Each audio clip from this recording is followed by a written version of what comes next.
All right, good morning, everyone. Welcome to the August 2nd Board of Supervisors meeting. As customary, we're going to start with a moment of silence, and I am going to offer condolences to Leonzo Rangel, and I also wanted to make a statement about suicide. I've had many friends from the military, many relatives, friends locally, that have either contemplated or followed through. Please reach out to somebody, and please reach out to your friends. I know at times it seems as if when you have that thought, hey, I wonder how so-and-so is doing, just a text, sometimes that helps. Most of us in this county, we're one accident away from being in a detrimental position in life. And so I think that now more than ever, we need to reach out to folks who are going through problems, going through things, and I think it's very important. Reach out to your friends, reach out to your family, check on your elders, and check on folks that you know that might be struggling with life, and so that way we can prevent this from happening more often. So, with that, I'll offer a moment of silence.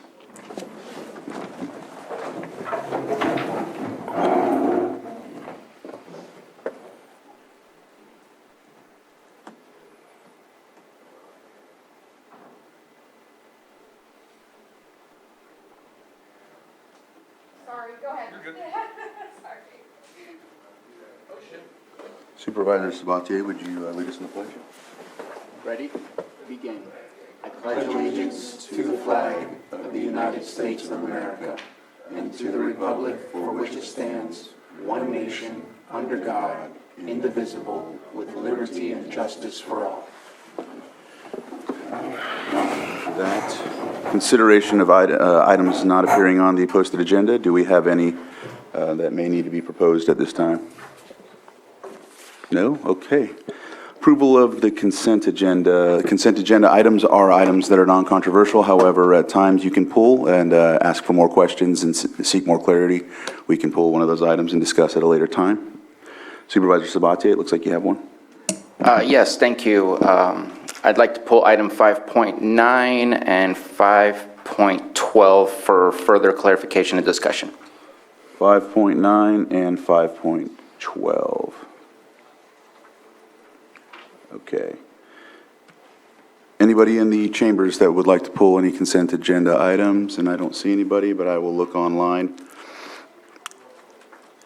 I'm not seeing any hands up, so for that, I'll bring it back to the board for action. Mr. Chair, I move to approve the consent agenda items 5.1 through 5.8, 5.10, 5.11, and 5.13. Second. So I have a motion and a second. All in favor? Aye. Opposed? And motion carries. Let's see, what are those items? Do you think we should take those up later, or do you think we can handle those now? 5.12 should be real simple and easy. Okay, so 5.12, approve First Amendment to the commercial lease agreement between County of Lake and O. Marshall Incorporated, formerly Penna Realty, property management for the property located at 16170 Main Street, Unit C, D, and G, Lower Lake, California, 95457, and authorize the chair to sign. B, approve First Amendment to the commercial lease agreement between County of Lake and O. Marshall Incorporated, formerly Penna Realty, property management for the property located at 16170 Main Street, Units E and F, Lower Lake, California, 95457, and authorized chair to sign. Supervisor Sabatier. So when I was reading through these resolutions, they both look almost exactly the same. They kind of say the same thing. They have the same titles, and in my opinion, when looking at a contract and it's an amendment, I want to make sure we can connect it to its original contract. And I spoke with our county council, and I also spoke with Director Marketan from Social Services, that adding the address and suite numbers to the resolution to make sure that it's connected to the appropriate one. So the first one is for suite E and F, and the second one is for suite C, D, and G, and they're both located at 16170 Main Street. I just wanted to make sure and add that level of detail so that we don't confuse if there needs to be a second amendment or anything like that. I'm in agreement. Okay. So what I'll do is open it up to the public, unless there's anything from staff that would like to cover. No? All right, anyone from the public that has any comments on this item? And I'm not seeing anyone in the chambers. I'm looking online, and I don't see any hands up, so I'll bring it back to the board for action. Mr. Chair, I move to approve the First Amendment to the commercial lease agreement between the County of Lake and O. Marshall, Inc., formerly Penna Realty Property Management, for the property located at 1617 Main Street, Unit C, D, and G in Lower Lake, California, 95457, and authorize the chair to sign with the amendments adding the address to the resolution, to the amendment, sorry. Second. So I have a motion to end a second. All in favor? Aye. Opposed? Motion carries. And Mr. Chair, I move to approve the First Amendment to the commercial lease agreement between the County of Lake and O. Marshall, Inc., formerly Penna Realty Property Management, for the property located at 1617 Main Street, Units E and F, Lower Lake, California, 95457, and authorize the chair to sign with the amendment of adding the address to the amendment. Second. So I have a motion and a second. All in favor? Aye. Opposed? Motion carries. So that takes care of 5.12. We'll come back to 5.9 at a later time. And with that, we will move on to our next item on the agenda, which is, let's see here, 9:05, Lake County Animal Care and Control Pet of the Week. And let's see what we got going here. It's the invisible pet. Oh, sorry. That's all right, sir. They'll be about 20 minutes delayed. Okay. So we can come back to them. We'll come back to that. So it is 9:07, so we'll go ahead and conduct public input. I have 3 documents for public input, and we'll start with Joan Moss. State your name for the record, and once you state your name, we will start the timer for 3 minutes. And just for further clarification, items that are brought forward in public input are not something that we can address at this time if it's not specified on the agenda. If it is on the agenda, we will ask you to come back and discuss this item when it comes up. So if this... I understand. Okay. Joan Moss. I have contacted the Lake County Sheriff, the local water resource engineer William Fox, the Lake County Environmental Health Director Craig Weatherby, Marina Delagianis, maybe, I'm not sure I gave this to her, Deputy Water Resources Director. I have appealed the Planning Commission's decision, and I have been denied an appeal by the Lake County Supervisors because I do not have the $1,000 appeal fee. I also told you that I was waging a drought complaint. I have evidence of a hydrology report concerning Mombacho Mountain Organics Cannabis development on Wildcat Road next door to me that will affect my well on 9291 Wildcat Road.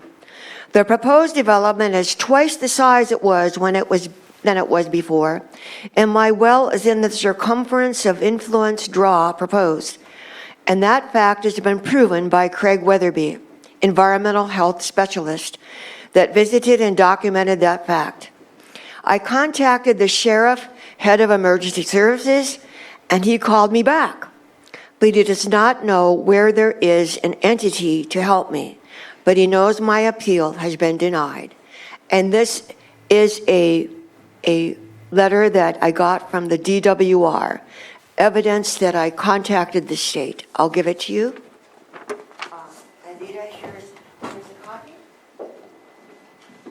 I'm going to speak later on this when the extra is taken up, but I wanted to make sure I covered my bases. Okay. Thank you. Next would be Ben Hiddle.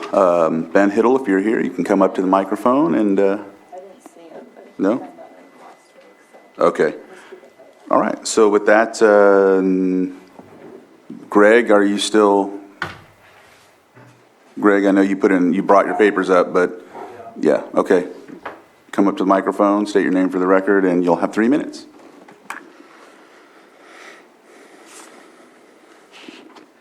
Good morning. My name is Greg Bianchini. I live on 13th Avenue in Lucerne. And my problem is with any positive change, the needle exchange program run by Anita Van Boreen. APC has made 13th Avenue in Lucerne out of balance. 13th Avenue is not a drug street. Children, seniors, parents, residents want APC off their street, and they want their street back to a normal balance. And then APC is set up in this street and it looks like a food truck, an ice cream truck. Our children should not have to walk by or see this, by this truck ever. It's not safe at all. APC has been set up on 13th for 7 months now. Enough is enough. APC is the worst thing that's ever happened on 13th Avenue. Our children should always come first. Please have APC move off 13th Avenue, move to a safe area where there's no children. Please help us. Thank you. And then I'll turn this into you. And APC has a new complaint, formal complaint form that I'd like you guys to take a look at. And I've got 2 copies of which I turned in last week. And the formal complaint form, it has requirements on it, and the requirements are intimidating and threatening. This form should be anonymous, I think. So that's what I have, and I'm going to turn this in. So I got copies of my 2 formal complaints, one by me and one by a neighbor. So I'm going to leave those with you guys. Thank you. Thank you, Greg. All right. Is there anyone else that has public input at this time? Not seeing anyone in the chambers. I don't see anybody online with their hand up. So we'll go ahead and close 6.2, and let's see if we are, yeah, we are. So we are at our 6.3, 910, presentation of proclamation recognizing Lake County AmeriCorps Civic Spark Fellows. And Supervisor Simon's going to go ahead and present this declaration. Get anybody in the audience that's here for this, come on up, please.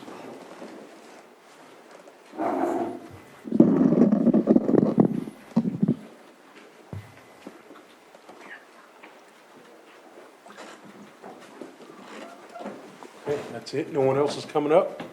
Yeah, everybody come on up.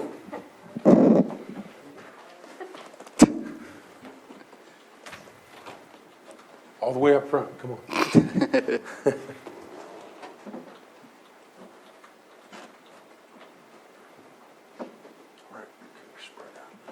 we go. Excellent. Morning. Got a few words. I'm going to read a few words, and then we're going to go into the proclamation. So, good morning, everyone. In local government, we lead by working to understand the current situation and anticipating future needs. Each of the supervisors want to provide the best possible support to the constituents we are elected to serve. Meeting that burden takes reliable services from long-standing institutions and new, fresh ideas. Input and contributions from young people are vitally important, and we all benefit when bright young people choose to devote their time to public service. AmeriCorps' Civic Spark program is an important piece of the puzzle. Each year, Civic Spark Fellows do remarkable work to develop the capacity of local governments and other public agencies needed to meet emerging needs. Since 2017, Lake County Fellows have helped prioritize wildfire and disaster mitigation needs, worked on development of the North Shore Fuels Management Team, Community Wildfire Protection Plan, provided invaluable insights into shoreline management, helped special districts effectively serve their customers, and much, much more. And we couldn't be more proud that our own Deputy Water Resources Director Marina Deligianis, is a former Lake County Civic Spark Fellow. You'll be hearing from the Deputy Director real soon. It is my privilege to present the proclamation of the Board of Supervisors of the County of Lake, State of California, commending the Lake County AmeriCorps Civic Sparks Fellows here for Lake County. And I do have 3 copies, but I see there's more than 3, so you guys let me know who gets these. Board of Supervisors, County of Lake, State of California, proclamation, commending Lake County AmeriCorps Civic Spark Fellows. Whereas Civic Spark is Governor's Initiative AmeriCorps program of Civic Well, formerly the Local Government Commission, in partnership with the State of California through the Office of Planning and Research and California Volunteers. And whereas Civic Spark is dedicated to building capacity for local governments to address emerging environmental and social equity resilience challenges such as climate change, water resource management, affordable housing, and mobility. And whereas each year Civic Spark recruits fellows to build local public agencies capacity throughout the state for an 11-month service year. And whereas during their service years, Civic Spark Fellows implement a needed sustainability and resiliency project while also building long-term capacity to ensure the work is sustained after their service year is completed. And whereas Civic Spark has had a presence in the Lake County community since 2017 with a total of 15 Civic Spark Fellows who have served the Lake County community, dedicating over 31,000 hours of service to the community. Whereas the Lake County Civic Spark Fellows have implemented many projects throughout the community while serving fellowships with the Lake County Water Resources Department, Lake County Special Districts, City of Lakeport, Hidden Valley Lake Community Services District, and the Clear Lake Environmental Research Center. And whereas Civic Spark Fellows are also tasked with planning and implementing volunteer engagement projects in their community, and the Lake County Civic Spark Fellows have dedicated over 1,500 additional hours developing and implementing volunteer engagement events throughout the county of Lake. Now therefore be it proclaimed, the Lake County AmeriCorps Civic Spark Fellows are hereby commended for their dedicated service to the people of Lake County.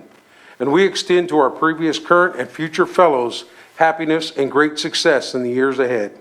Issued on this second day of August 2022, signed by the Chair of the Board of Supervisors. And I just want to say one final comment. There was a comment in there about the youth, the next generation's coming up.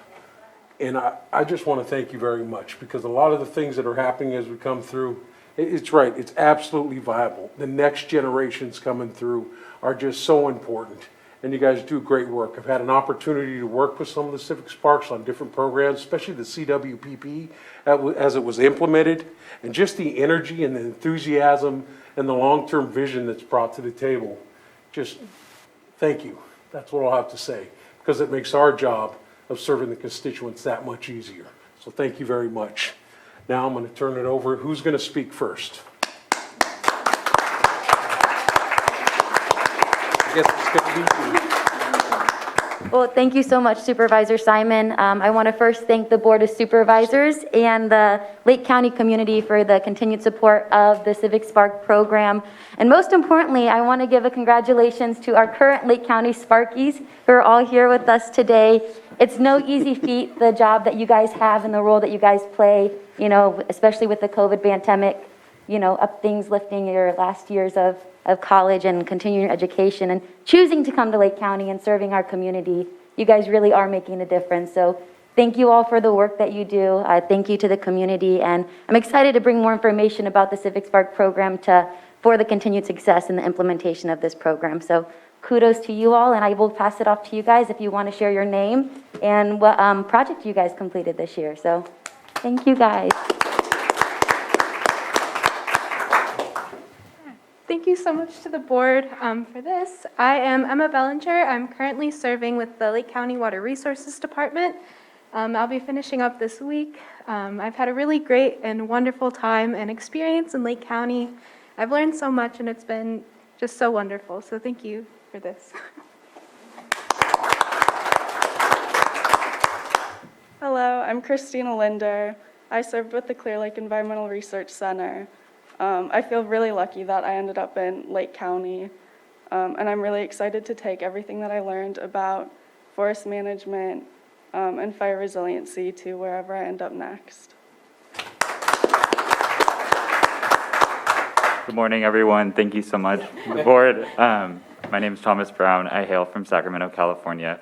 I want to say thank you so much to Dennis White for being here and serving at the Hidden Valley Lake Community Services District, where I implemented AMI, or automated water metering technology. Thank you.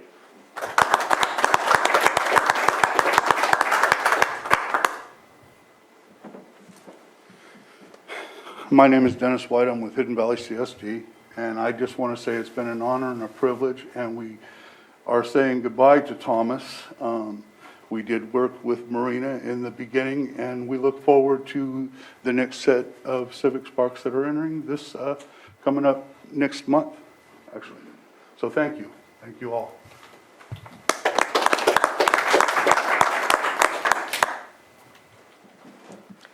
Good morning. I'm Tracy Klein. I'm with Clear Lake Environmental Research Center, and I just want to reiterate what everyone else has said. Thank you to all of the Civic Spark volunteers and fellows, and the work that they have completed on the ground is really inspirational. So thank you, and encourage your friends to keep coming back to Lake County.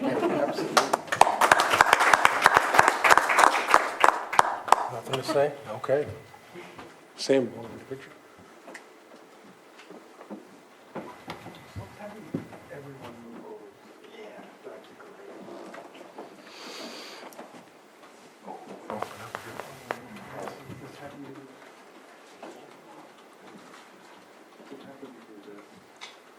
I can move. Oh, yeah, now we have everybody in. Great, perfect, very smiling. Great, thank you. Thank you. Thank you very much, everyone. Thank you for being here. Thank you for choosing us. All right, did you want to? No, I appreciate the program. The benefits are mutual. They get to get the experience, and we get to move forward in projects that we don't have the capacity to move forward with, except with this civics program. So everything is, to me, it's a very positive program. All right. Well, thank you again, and we hope to see you back eventually. But anyhow, great work, and good luck in the future. All right. With that, we will move on to our next item, or actually public input. And before you do leave the county, there's always job openings that we're looking for Yeah, here to recruit young minds, lots of so. I'll open up the public input. I actually don't see anybody in the chambers and or online, so I'll bring it back to the board and close this item and move on to 6.4, which is our 920 presentation by RCRC and Golden State Finance Authority on Assist to Own program available to county employees. Susan, did you want to? I don't know if they're online. Okay. I see Carolyn from... Oh, there's Carolyn. There's Carolyn. And she's already been upgraded to the panel. All right. And so what I'll do is I'll give an overview. I wanted to bring this forward. They are doing, I know that the county is working in collaboration with Golden State Finance. This is a program that the Golden State Finance has in their JPA that we're a part of through RCRC. And so we've sent some documentation and flyers over to the county so that we can work together with Golden State Finance for Assist to Own programs that we're able to work with Golden State Finance on. And so they're going to go into the details. This is for county employees, of course, but I just wanted to ensure that the specifics were ironed out and people have a chance to see this program. And then when there's I think it's a session that they'll have later on for the employees to come look at and talk about in a more in-depth discussion, they can do so. So with that, Carolyn, if you're available, there, I see you right there. So I'll go ahead and give the floor to you. So far, we're not hearing you. I don't know if... She looks like she's still muted. I think you're muted. Good morning, There we go. Supervisors. All right. Thank you all for inviting me to do this presentation this morning and to share some exciting information about a financial assistance program that's designed to help individuals that are employed by County of Lake to purchase a home anywhere in California. My name is Carolyn Sanseri, and I'm the Marketing Director here at Golden State Finance Authority. Golden State Finance Authority, or also known as GSFA, is a California public agency. We're a joint powers authority that was formed by rural county representatives of California about 29 years ago. The JPA consists of 38 member counties, one of which is County of Lake.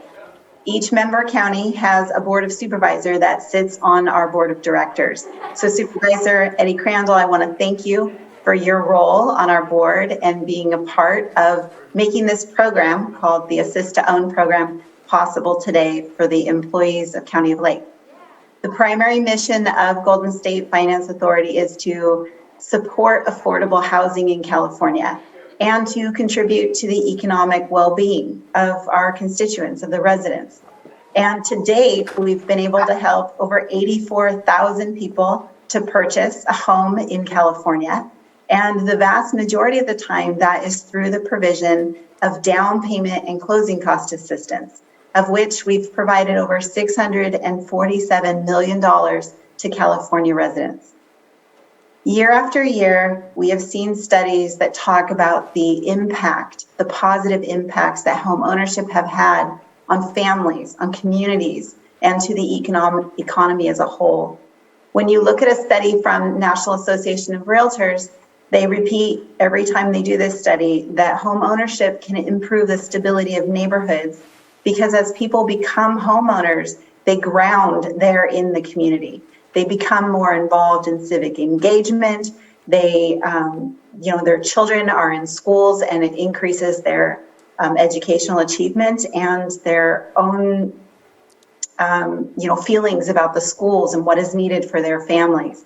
It improves physical and psychological health of families. And there's a correlation as home ownership rises, there's a correlation that crime also is reduced. In addition, they're involved in the community and their money is going into the economy of the local community, strengthening it. But I'd like to take it a step further and talk about how home ownership can actually impact people on a personal basis, their financial situation for the future, their financial security. The Federal Reserve has estimated that the median net worth of a homeowner is over 40 times that of someone who doesn't own a property.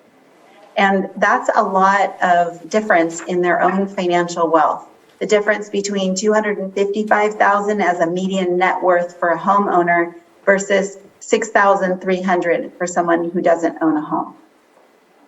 So today what I'm going to talk about is this new program that we've been providing for a couple of months now. It's called the Assist to Own program, County of Lake Assist to Own program. I can cover an overview of the program today, but complete program guidelines, loan applications, interest rates, and annual percentage rates are all available through our participating lenders. We have over 200 lenders that are offering this program throughout California. And here in Lake County, you can look up the lenders that have branch locations nearby or that are approved on our website at gsfahome.org. The program provides down payment and closing cost assistance to employees that work for County of Lake. It's for the purchase or refinance of a primary residence, so it's a home that they're going to be moving into or living in as their primary resident. It can be a 1 to 4 unit property, however, a townhome, a condominium, and even in some cases, manufactured homes. The program guidelines themselves are very flexible. Our goal here is to give more access to home ownership to California residents and residents of County of Lake. So we don't have a first-time home buyer requirement, for example. So whether you've owned a home in the past or maybe you even currently own a home, if you are purchasing a home that you'll be moving into as a primary residence, you can qualify for the down payment and closing cost assistance of Lake County Assist to Own. The employees can use the program with government loans such as FHA, VA, USDA mortgages, or even with conventional financing. All of our loans are 30-year fixed rate loans, and we do have a maximum loan amount of $647,200. Employees also don't have to have perfect credit to apply. We have FICO scores allowed as low as 640 and debt to income ratios as high as 50%. There are no income limits at all if someone is utilizing the FHA or VA mortgage product. If they're using an USDA property financing, which can apply in a lot of Lake County, the income limits for that property are going to be listed on the USDA website, and we do follow those guidelines. The income limits for conventional loans, however, we do set, and those are published on our website, gsfahome.org, but they're actually quite high. They're low and moderate income. And it's only based on the income of the person that's qualifying for the mortgage loan. So the person that's on the loan application, whether that's one or more people. As you can see on the screen, I put some examples up of what those income limits look like if they are going with conventional financing. In Lake, Tehama, Butte, Colusa, Mendocino, those are kind of the counties that are nearby Lake. If they're purchasing in any of these counties, the income limit for conventional loan financing is $182,880. So definitely in the moderate income. You can still qualify with conventional financing. No income limits at all on FHA and VA loans. Now let's look at the actual down payment assistance that's being provided, because that's what we are here for. The assistance is up to 5.5% of your first mortgage. The first 3.5% of that assistance is provided as a deferred second mortgage. What that means is that it's a loan, it's a second loan, and it does have to be paid back to GSFA when the borrower refinances, sells the property, or at the end of the mortgage loan term, the end of 30 years. However, it's a deferred second mortgage, which means there's no monthly payments along the way. It has a 0% note rate associated with it, meaning that it's not accruing any interest. So the amount that is provided in assistance, 3.5% of the loan, the first mortgage, that's all that has to be paid back when they sell, refinance, or at the end of 30 years. The second piece of assistance is an additional 2%. And so a lot of times people need more than just help with their down payment assistance. So we've built a feature into the program to give them an additional 2% if they need it. And that is provided as a gift, but it does fluctuate the interest rate on the first mortgage in order to qualify for that gift fund. So the primary assistance is that first 3.5%. And is that enough for down payment? It is. On a conventional loan, only 3% is required for down. And so here on the screen, you have an example of a $400,000 sales price. If they were going with an FHA loan, it's about 3.5% that is required down. And so the first mortgage would end up being $386,000. They would need to come up with $14,000 for the down. We would provide them 3.5% or $13,510, which is pretty close to covering all of the down. If they went with conventional financing, it would cover all of the down payment requirement. And of course, there's that additional 2% that they can access to help with closing costs as well. The down payment assistance is really a tool to just help individuals and families to purchase a home sooner than if they were trying to save up that money on their own. We know in California that housing costs are a big portion of our income every month, and it's getting harder and harder for people to put money away in savings. And so our goal is to help people access assistance to get into homeownership today, to start building their financial security today. Home prices are continuing to rise, even if it's at a slower pace than we've seen in the last 2 years. It's still expected that home prices will rise 5 to 8% in the next year. And we know that rents are continuing to rise. And interest rates also, although they're still at historic lows, they have been increasing this last year. So with that in mind, consider how long it would take you to come up with that money for the down payment. In the example we used, it was $13,510 that they were getting for an FHA loan. So consider at $300 a month, how long would that take you to save up that same amount of money? $300 a month, it's 45 months or almost 4 years. So if you're predicted to see home prices rise at 5% a year, in 3.75 years, that's $75,000. So that's equity that you could have been building if you were a homeowner now versus waiting for that money. And it's also you can also look at it another way. By waiting and saving up that money for down, in 3.75 years, that property will be probably costing $75,000 more, which means your monthly mortgage payment goes up. So it's a tool to help you build financial security today if it makes sense. And again, it's available to all the employees of County of Lake. So you may be asking, how do our employees access it?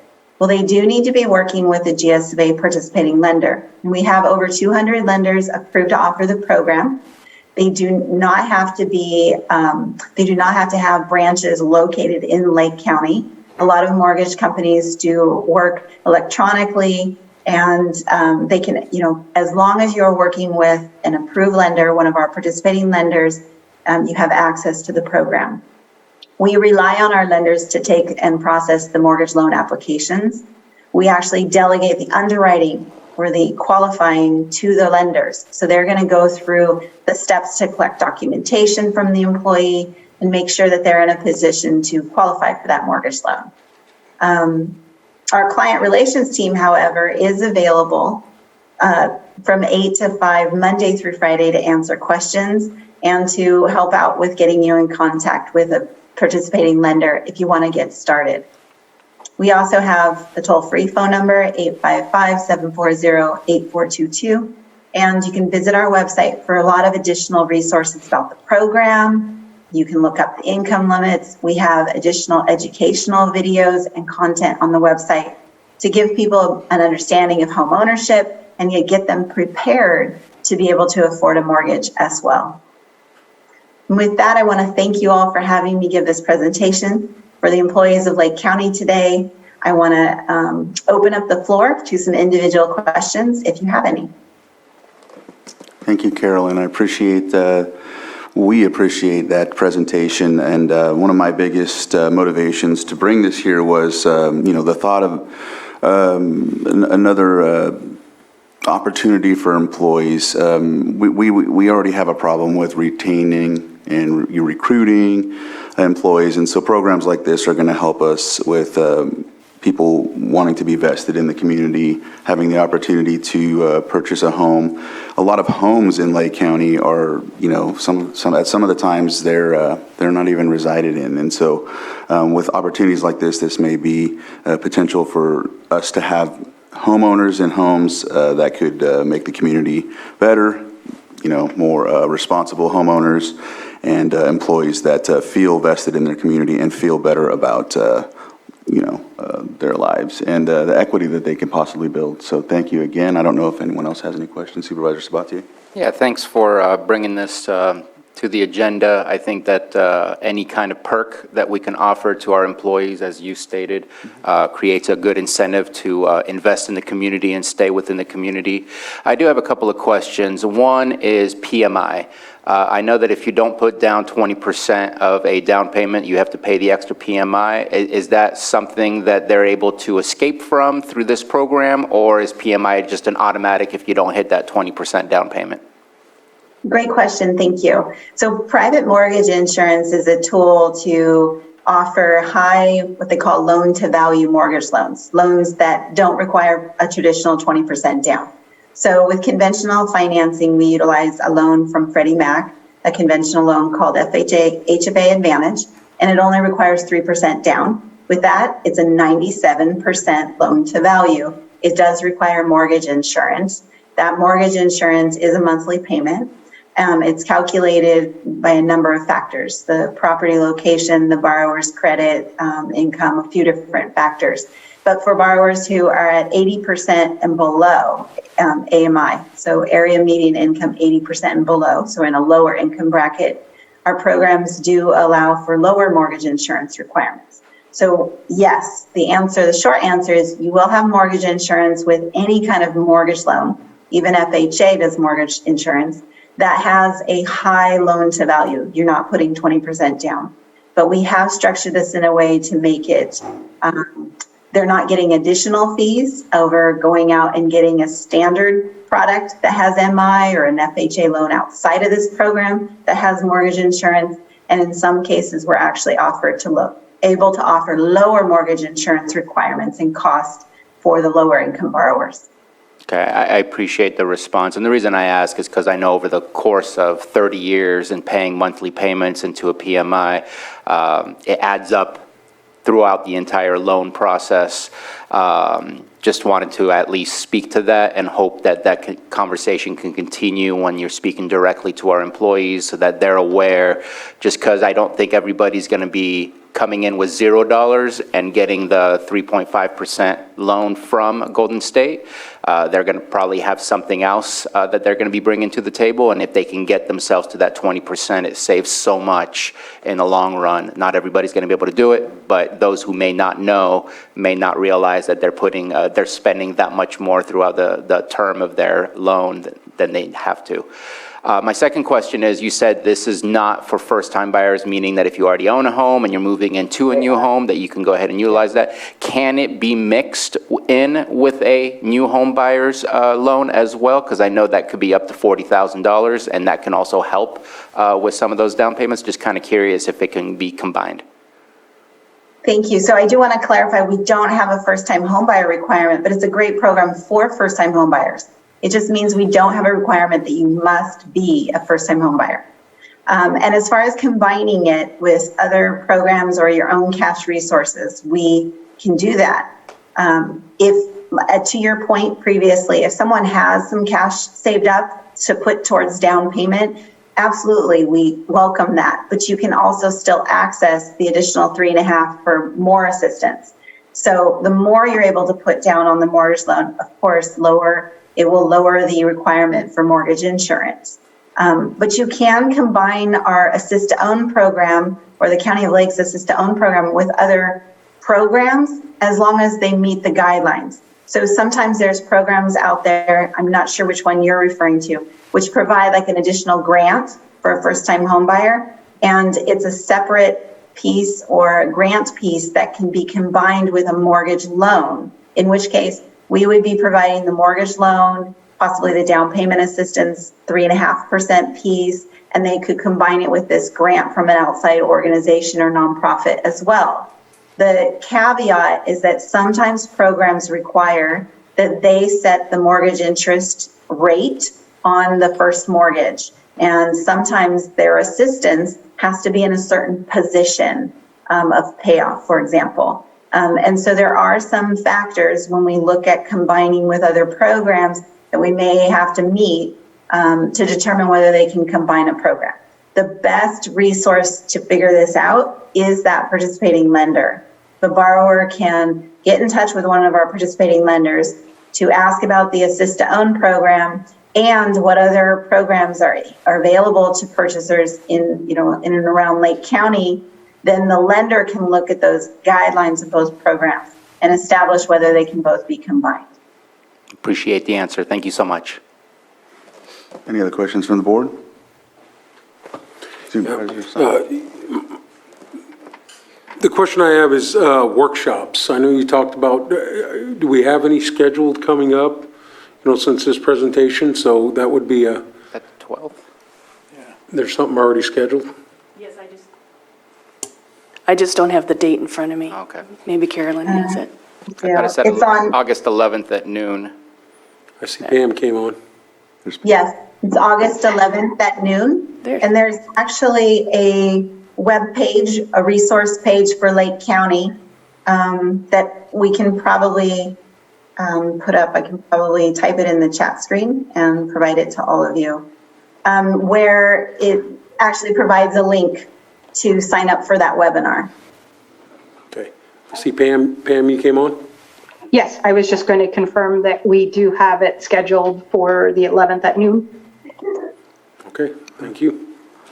And that was part of the strategy that I had was to have this presentation, since we had somewhat of a open schedule and the timed items, and have this discussed. I know a lot of employees tune in to the Board of Supervisors meeting to give an overlay, and then they can have some more, I guess, intimate questions, and when they can delve further into the program on Thursday. So that was my strategy on that. So hopefully it works out for some folks. If not, at least we tried and did what we could. So thank you, Carolyn, again, and I'll open it up for public input if there's anybody that has a question or comment on this item. Not seeing anyone in the chambers or in Zoom, so I'll bring it back to the board, and if there's nothing else, Carolyn, thank you again for conducting this presentation for us.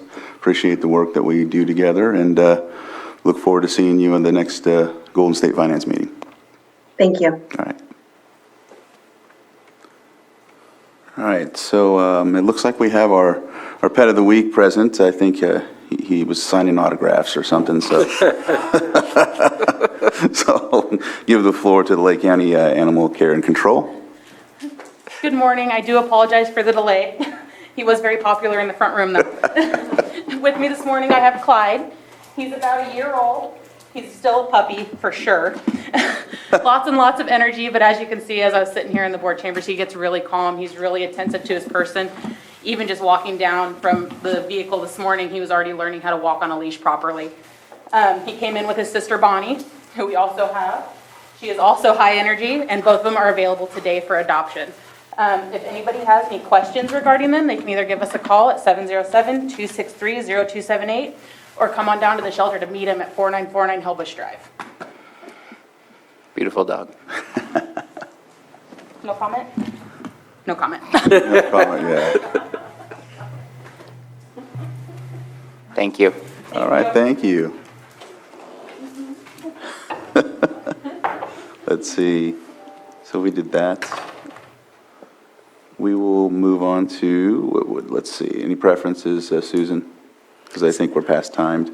Yes, we can go straight to 7 too if you'd like. All right, 7.2, consideration of a letter requesting action by Governor Gavin Newsom to fill Lake County's District 4 supervisorial vacancy and authorized chair to, supervisorial vacancy and authorized chair to sign. So with that, I'll give the floor to Susan. Yes, thank you, Chair. On July 12th, your board directed staff to bring back a draft memo to request from the governor to fill the vacancy left by the resignation of District 4 Supervisor Tina Scott. So we have prepared a draft for your review and consideration, and I want to thank Miss Anita Grant for helping us draft this memo. So we're available for any questions you may have. A letter. Sorry. All right, any questions from the board? Supervisor Sabatier? Just because I know there was some questions out there in the public, our previous conversation clarified that because of July 31st being the date of resignation, that it is not possible within the timeline available to us to put this to an election, which is why today we're not choosing whether to do an election or to send a letter to the governor requesting appointment. We are solely requesting an appointment. I just wanted to clarify that. Go ahead, Ms. Grant. If I may, thank you. Not possible, I don't know what the governor's office. I think you may have turned it off. And just to clarify, we're asking the governor's office to appoint, which may or may not happen. Sometimes it takes them months, sometimes it takes them a long time, but the election possibility for this November is no longer a possible action for us to move forward with. There did not appear to be a clear statutory path. That's not quite the same. It's not working, Sam. Sam, it's not working. Yeah. Maybe she'll share with Susan. Thank you. Gosh. As I said, there does not appear to be a clear statutory path to allow that. How the governor's office may react to that is not something, the governor's office may see a possibility where your board does not. And as I said, in looking at it, once you got to the July 31st, I did not see a clear statutory path. Thank you. And I think too, just for more history, I think we did discuss at the 6th meeting, I think it was, or something like that, or was it the 14th, one of the two? But there was a discussion about the potential for the election, putting it on, but the Register of Voters office explained that would be very, we're past that deadline, be very difficult, the cost would be very it wouldn't be auspicious to conducting that. So I don't know if you wanted to add to that or Supervisor Simon, but I just wanted to highlight that because I was asked as well in some of these instances, so. Yeah. No, just wanted to clarify since I know the question was out there. All right. Any other comments from the board? No. All right, I'll open it up to the public. Anybody in the public want to discuss this item? I know there's a public comment from Michael Green, and he stated the appropriate board action at the appropriate time. Trying to do a better job of reading off public comments so people know they're heard.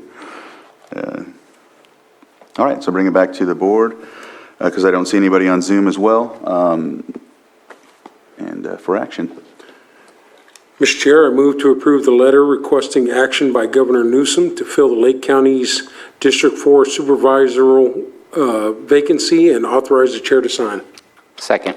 So I have a motion to end a second. To all in favor? Aye. Opposed, and motion carries.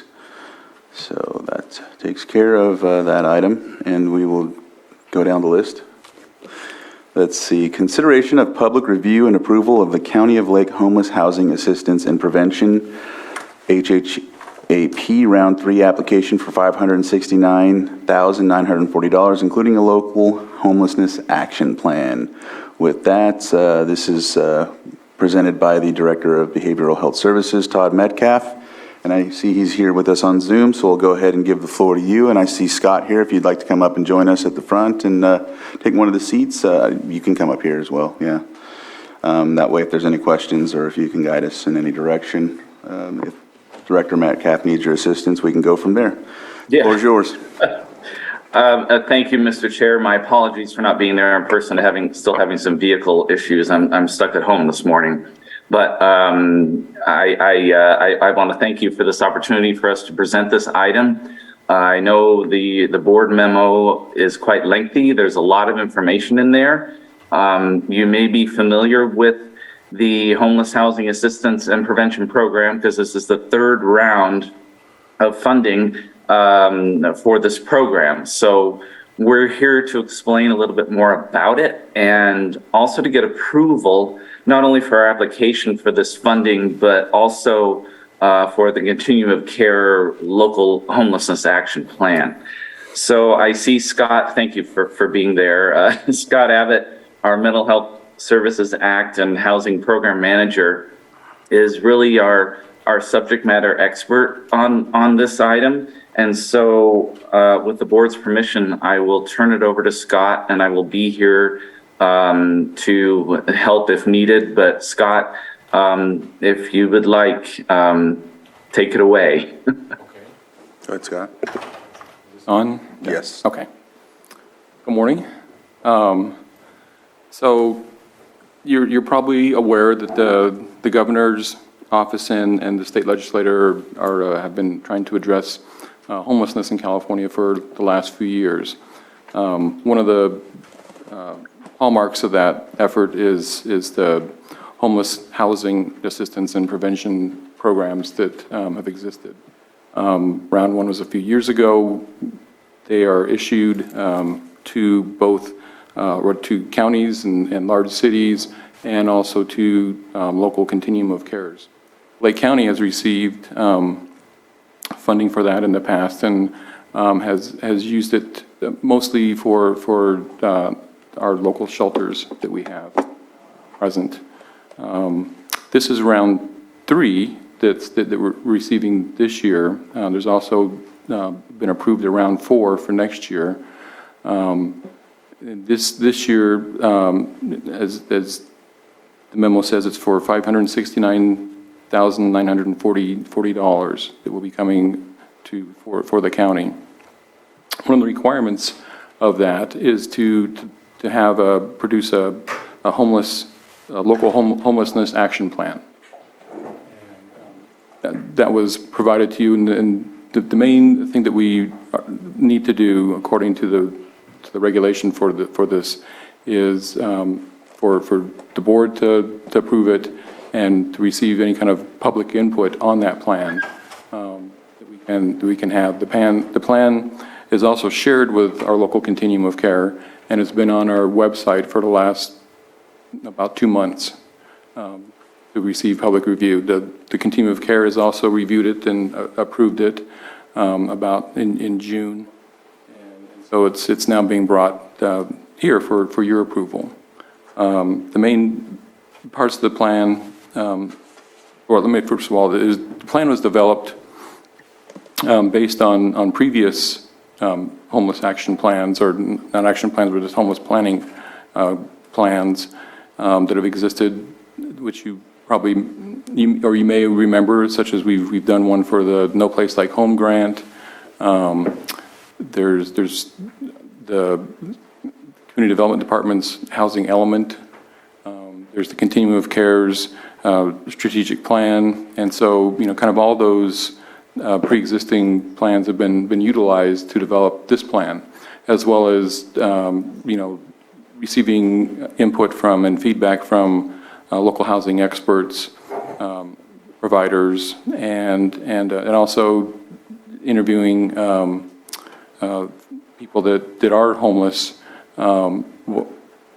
What needs do they feel would be important?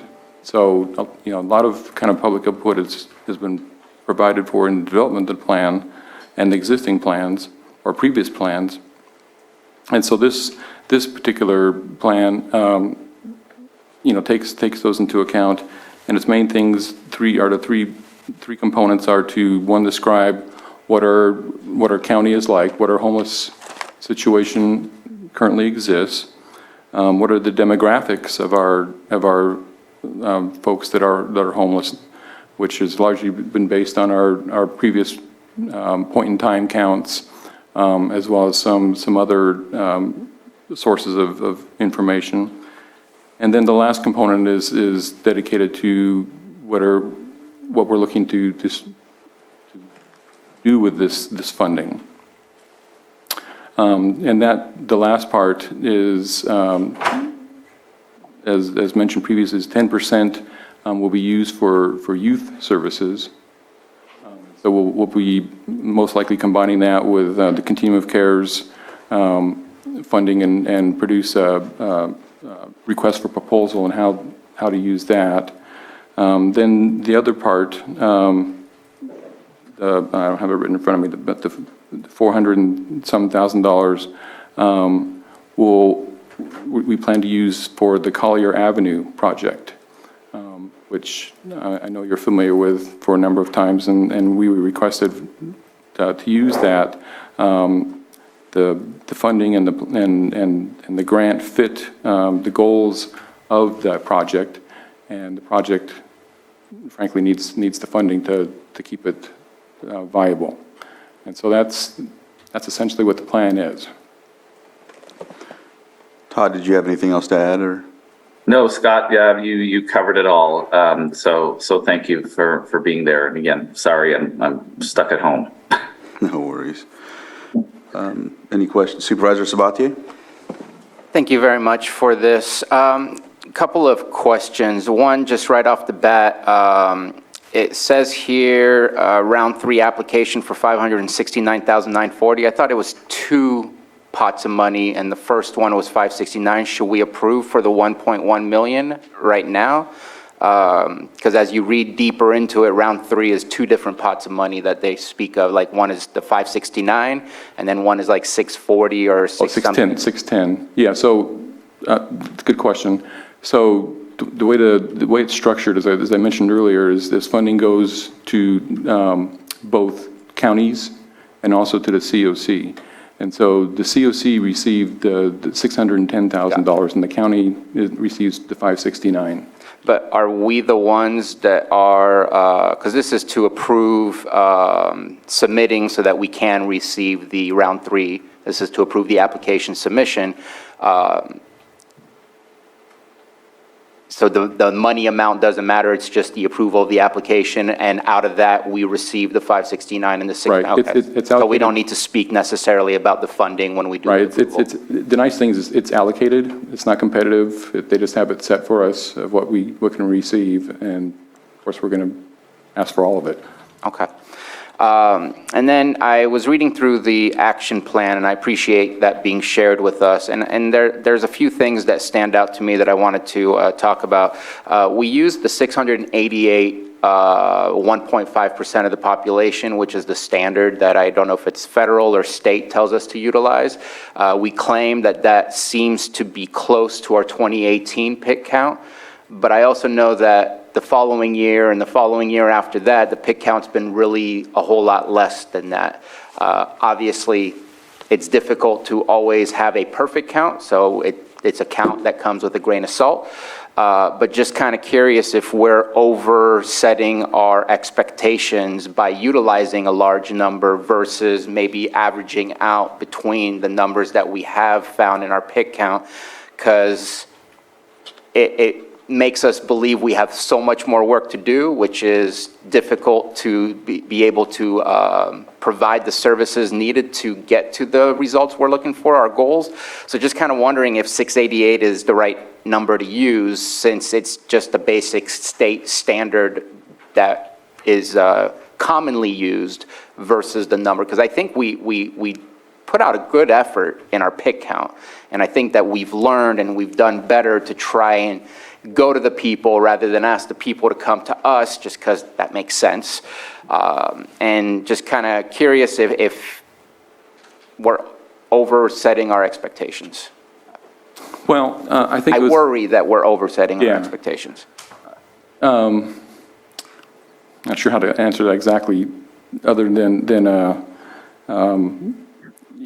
you know, the numbers are set, you know, based on PIT counts and you know, with estimates, because it's really hard to kind of, you know, nail down what our actual number is. You know, it really varies depending on the source of information that you look at. You know, the PIT count is done on one day, as you know, and if you miss people, you miss people. But there's also, you know, the Lake County Office of Education with their, you know, the students and the families, and there's a considerable amount that list themselves as homeless.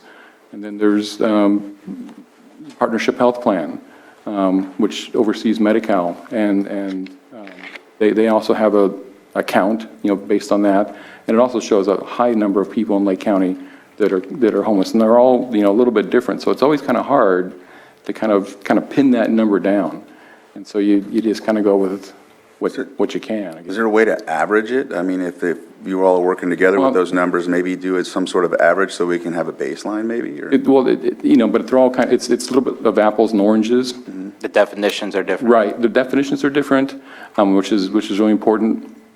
How they're done is important. You know, their PIT count is one time versus, you know, entire school year, versus, you know, anyone who signs up for Medi-Cal. So they're all kind of, you know, different measures.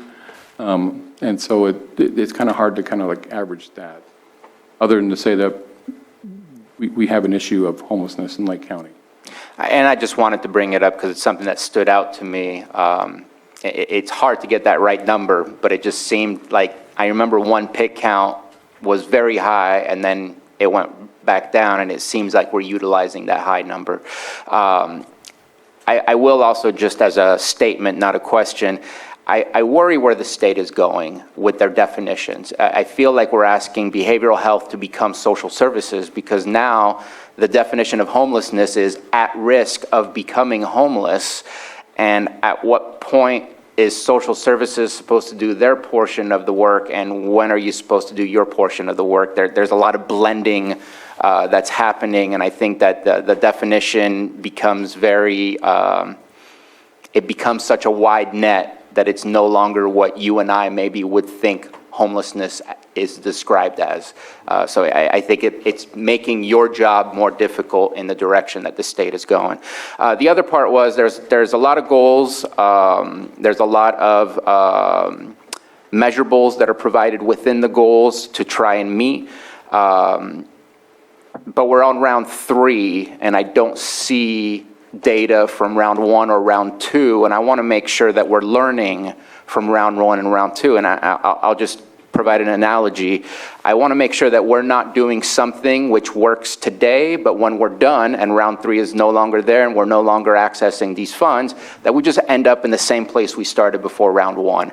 The analogy I have is what we did in Clear Lake, where we set some money aside to grade roads every year, and somebody said, well, if you do that for 20 years and you spend $10 million, you end up $10 million later with dirt roads. You didn't actually enhance anything. You didn't progress to a better place or a better environment. I want to make sure that we have the data from round 1 and round 2, and that we're utilizing that data to best understand how to utilize this round 3 funding to really have that long-term impact, rather than what may appear to be an impact, but maybe the data shows otherwise. So do you have that data? Is that data accessible, and would it be shareable with us? Because it's not within the action plan, and it's not within the data that is on the side for the whatever that the spreadsheet that you sent me, but it's also part of the attachment. Yeah, the data tables. Just curious if we have that to be able to rely on it to basically make sure we're learning and progressing to the next step. We are definitely working on that. I can answer this in a couple different ways. HHAP in the past, round 1 and round 2, for both the county and the COC, it's hundreds of thousands of dollars, but not an incredible amount. I mean, there's not enough to go out and build housing or things like that.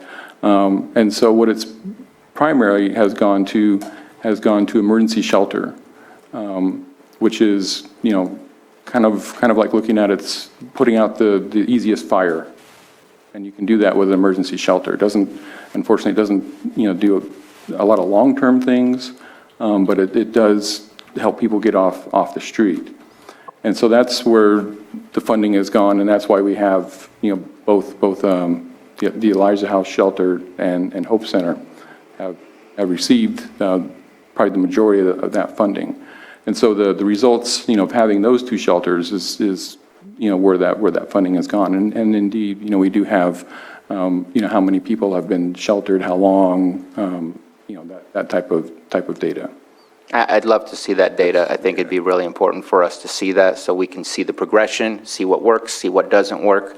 And then my last piece is something that stood out to me, and that was at the very beginning when it summarizes the funding opportunities, and it talks about, and I can't see it right here, I'm not going to continue looking for it, but it talks about Collier Avenue. And we've had a long conversation about this, and the last time we had a conversation, we did an MOU with RCHDC, or whatever their acronym is. You got it right. And we finally got a little bit more level of detail as to what that facility or what that housing project looks like and who will be invited to be the tenants. And I went back to the video to look, and it was a total of 40 units, 19 of which would be No Place Like Home, 10 of which would be Redwood Community Services, and 11 which would be low income. But when I read through the plan here, it's 100% is for mentally ill and homeless. And so I'm kind of confused as to where that project changed.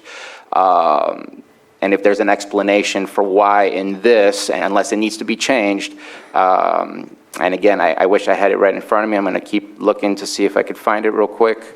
But why does it not state the same as it did before? Well, this is just a piece of the overall funding. There's the No Place Like Home grant, which is being utilized. This particular grant, we're also using the PLHA, which I totally forgot what that was, but that was brought up here a few weeks ago. And so there's kind of like a number of different funding streams that are going into that. This particular one, I guess would be, you could say is dedicated more toward the mental health, behavioral health, 19-bed part. Although So I'm going to read what I was seeing. It says that funding was recently formally allocated to the proposed Collier Avenue project, a permanent supportive housing project to be constructed on a county-owned parcel in Nice. About one half of the units, which is what we were told, will be reserved for the chronically homeless, mentally ill. Remaining units will be occupied by developmentally disabled adults. The NP, the No Place Like Home funding, is allocated towards the chronically homeless, mentally ill portion.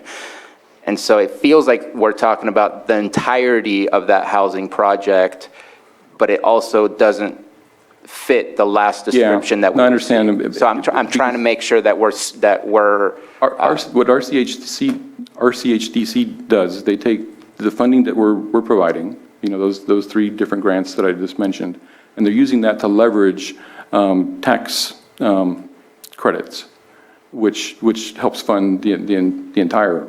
And they're as you know, experts at doing that. They can take $10 and turn it to $100 by doing that. So that's their specialty, and so they'll take this type of funding, these grants, which is the real dollars, and be able to leverage more from it to fund the entire project.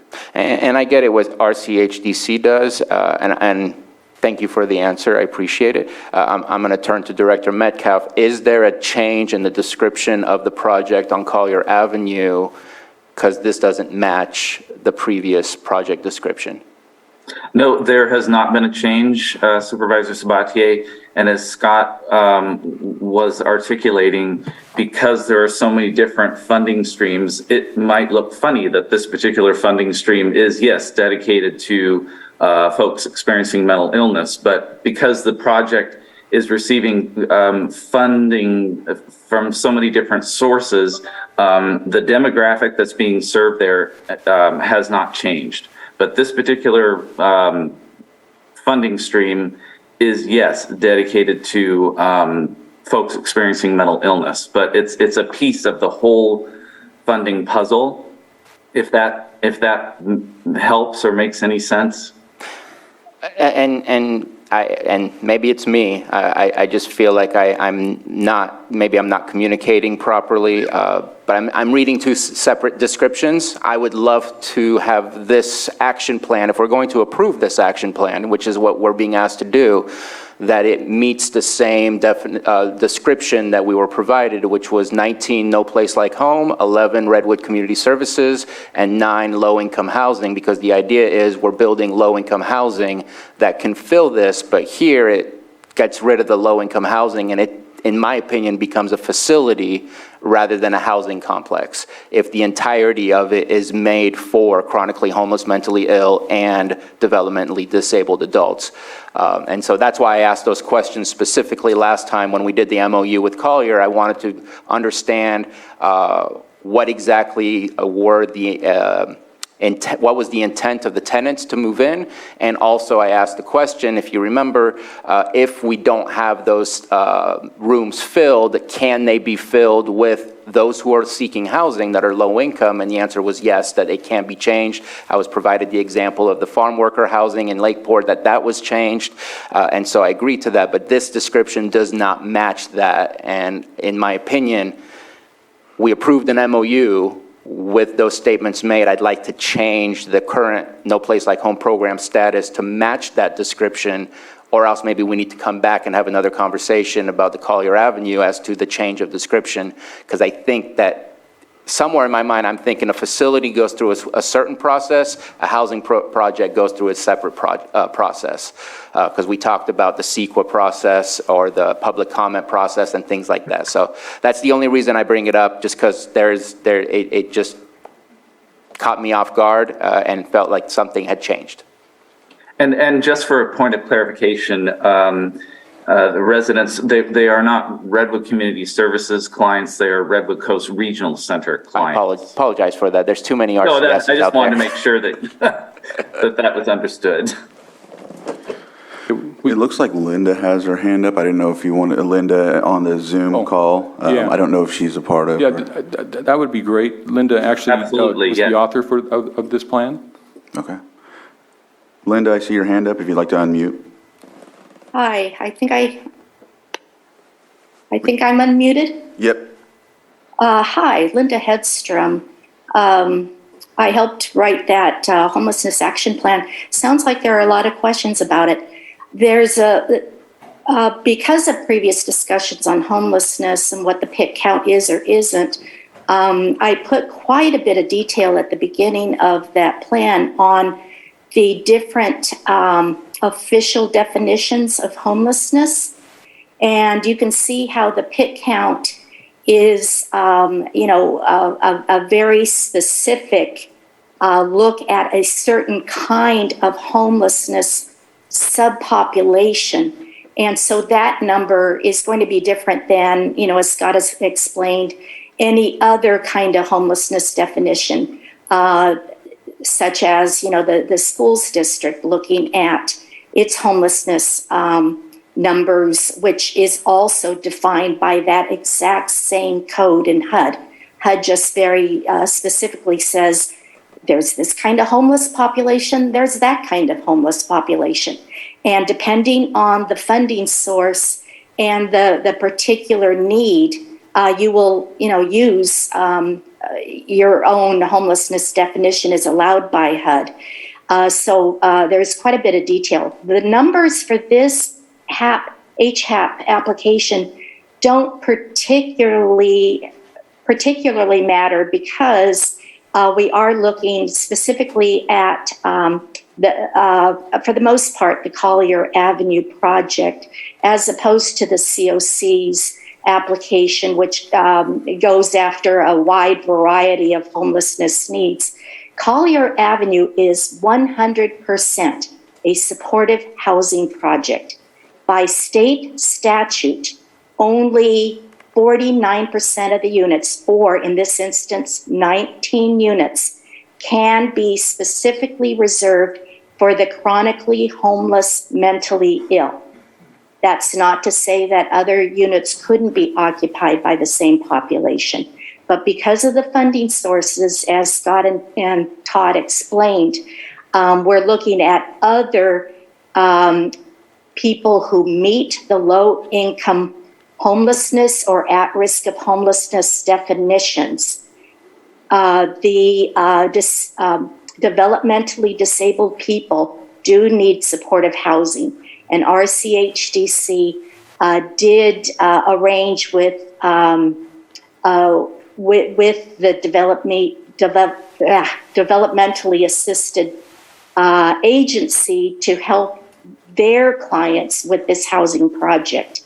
If for whatever reason, as RCHDC explained in a past meeting, probably with the PLHA funding, if we had units available to other people, they would also still have to meet the funding requirements. So they would have to be low income, and there are different levels of that in Lake County, depending on family size. And depending on which unit they were going to go into, whether some units were assigned to specific needs, they would have to meet the requirements for those specific units. But the entire project is considered at this point a supportive housing project for the low income, with 49% of them reserved for the chronically homeless, mentally ill, which is totally within the wheelhouse of behavioral health services. Now, Todd and Scott also are the administrative entity for the county's community action agents, continuum of care. And that continuum of care is responsible to assess and attempt to meet the homelessness and at risk of homelessness and homeless prevention activities for the county. And that's why behavioral health is out of necessity expanding into other homelessness and prevention activities. But for this specific application, we are dealing with most of the funding being directed towards Collier Avenue's supportive housing for their clients, and the by California statute, 10% of that reserved for meeting the needs of the homeless youth, as Scott explained, going out to RFP and probably being combined in that RFP with COC's required 10% set aside for youth homelessness. I appreciate the level of detail. Just seems every time we have a conversation about Collier, there's more detail. So I guess that's where we are. Thank you. Yes, just wanted to highlight, I appreciate the questions that you asked Supervisor Sabatier. I had a lot of similar questions. You mentioned and answered one of mine as well, because I was going to ask how are we currently serving the homeless population, and you mentioned Elijah House and Hope Center. However, I know, I think I'm familiar with Elijah House. They're not going to be serving further than September in regards to the facility in Lakeport. Is this something that's going to help with that? I'm not sure how that will, look from here. Or, yeah. This particular opportunity is permanent housing, which is really hard to come by, as you know, here in Lake County. And so that's why we're taking full advantage of that opportunity to do that with the limited amount of funding that we do have. We do plan to the COC wants to continue having a shelter in the North Shore area. And so we currently have an RFP that's out there to continue that. Okay. Yeah. But And it's not related to this particular fund. No, this funding has to do, obviously, with Collier. But just for your information, so for the RFP, we're using funding from the COC's round 3 of HHAP, and then the county's round 2 of HHAP. I see. Help support that. And I seen that in the memo description and some of the plan. And for me, I really wanted to see a lot more further breakdown of some of those fundings that were spent in HHP2 and whatnot. I seen some of it here and there in the actual data tables. That helped me in some instances, but I just wanted to see a further breakdown of how some of that funding was spent. It would have helped me a little more. So I just wanted to highlight those things. Well, we can definitely do a presentation for you about, what the efforts have been so far and where the funding has gone. That would be helpful. Yeah. Supervisor Simon? So I appreciate all the detail, the conversation that we've had, but I know Supervisor Sabatier have, a specific request on changing that language to look the same as what we approved before. And, so I'm going to pose the same question. If we change that language in this homeless action plan, is that going to affect the funding? That's really a question I have. Is that going to be a big change? Because I didn't hear that answer. Or maybe it did come back. It was just a lot of talking that I didn't get a yes. Well, we can make that change. So I think we can make that change. And then still approve the action plan and still. Yes, it's just a clarification is what you're essentially asking. Yep. I'm looking, if we approved an MOU, which we did on April 19th, I think it was, either we approve this as is and we change our MOU, because our MOU said something slightly different. So I'd like this for it to match. Yeah, okay, we can do that.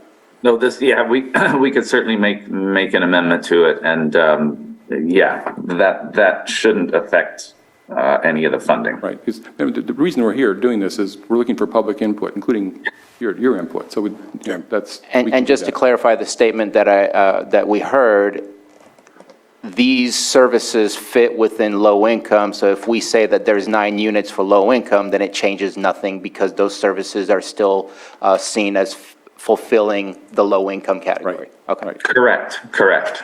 Right. Okay. Yeah, and HHAP funding in itself isn't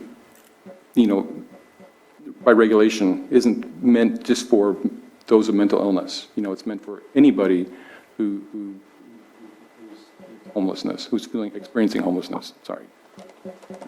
And I think one last thing I have is that one thing I know about Collier is it's been potential not only for the county, but it's been a potential for another agency back in the early 2000s for a youth center at one time, and that never came to fruition. And I'm confident and hopeful that this one will come to fruition with Collier.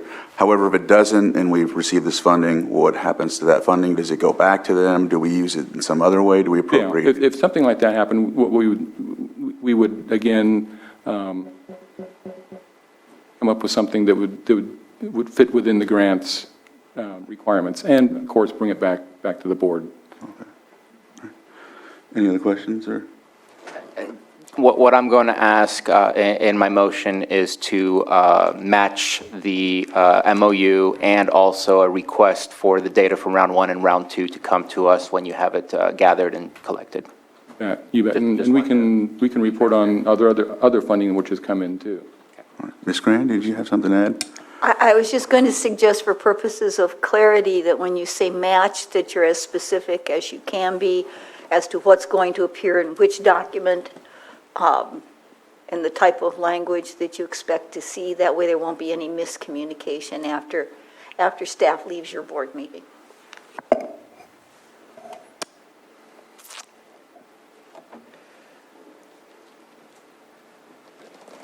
I would request that we come back to this item so that I have the chance to review the April 19th MOU and make sure and work with Ms. Grant to make sure that we are correctly adding language and not just So at a later date? making a statement that may not be what it is that we're looking to get. Later date or later today? Later today, if it's possible, because I know we have some people in the audience that are waiting for a specific item, and I think that after a 10-minute break, I'm sure we could figure that out.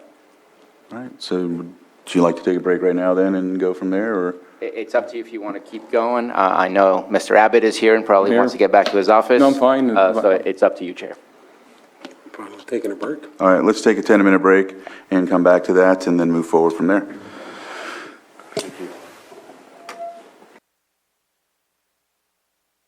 Welcome back from the break. We will open it up for public comment. I'm not sure if I did, but I will in case there is any.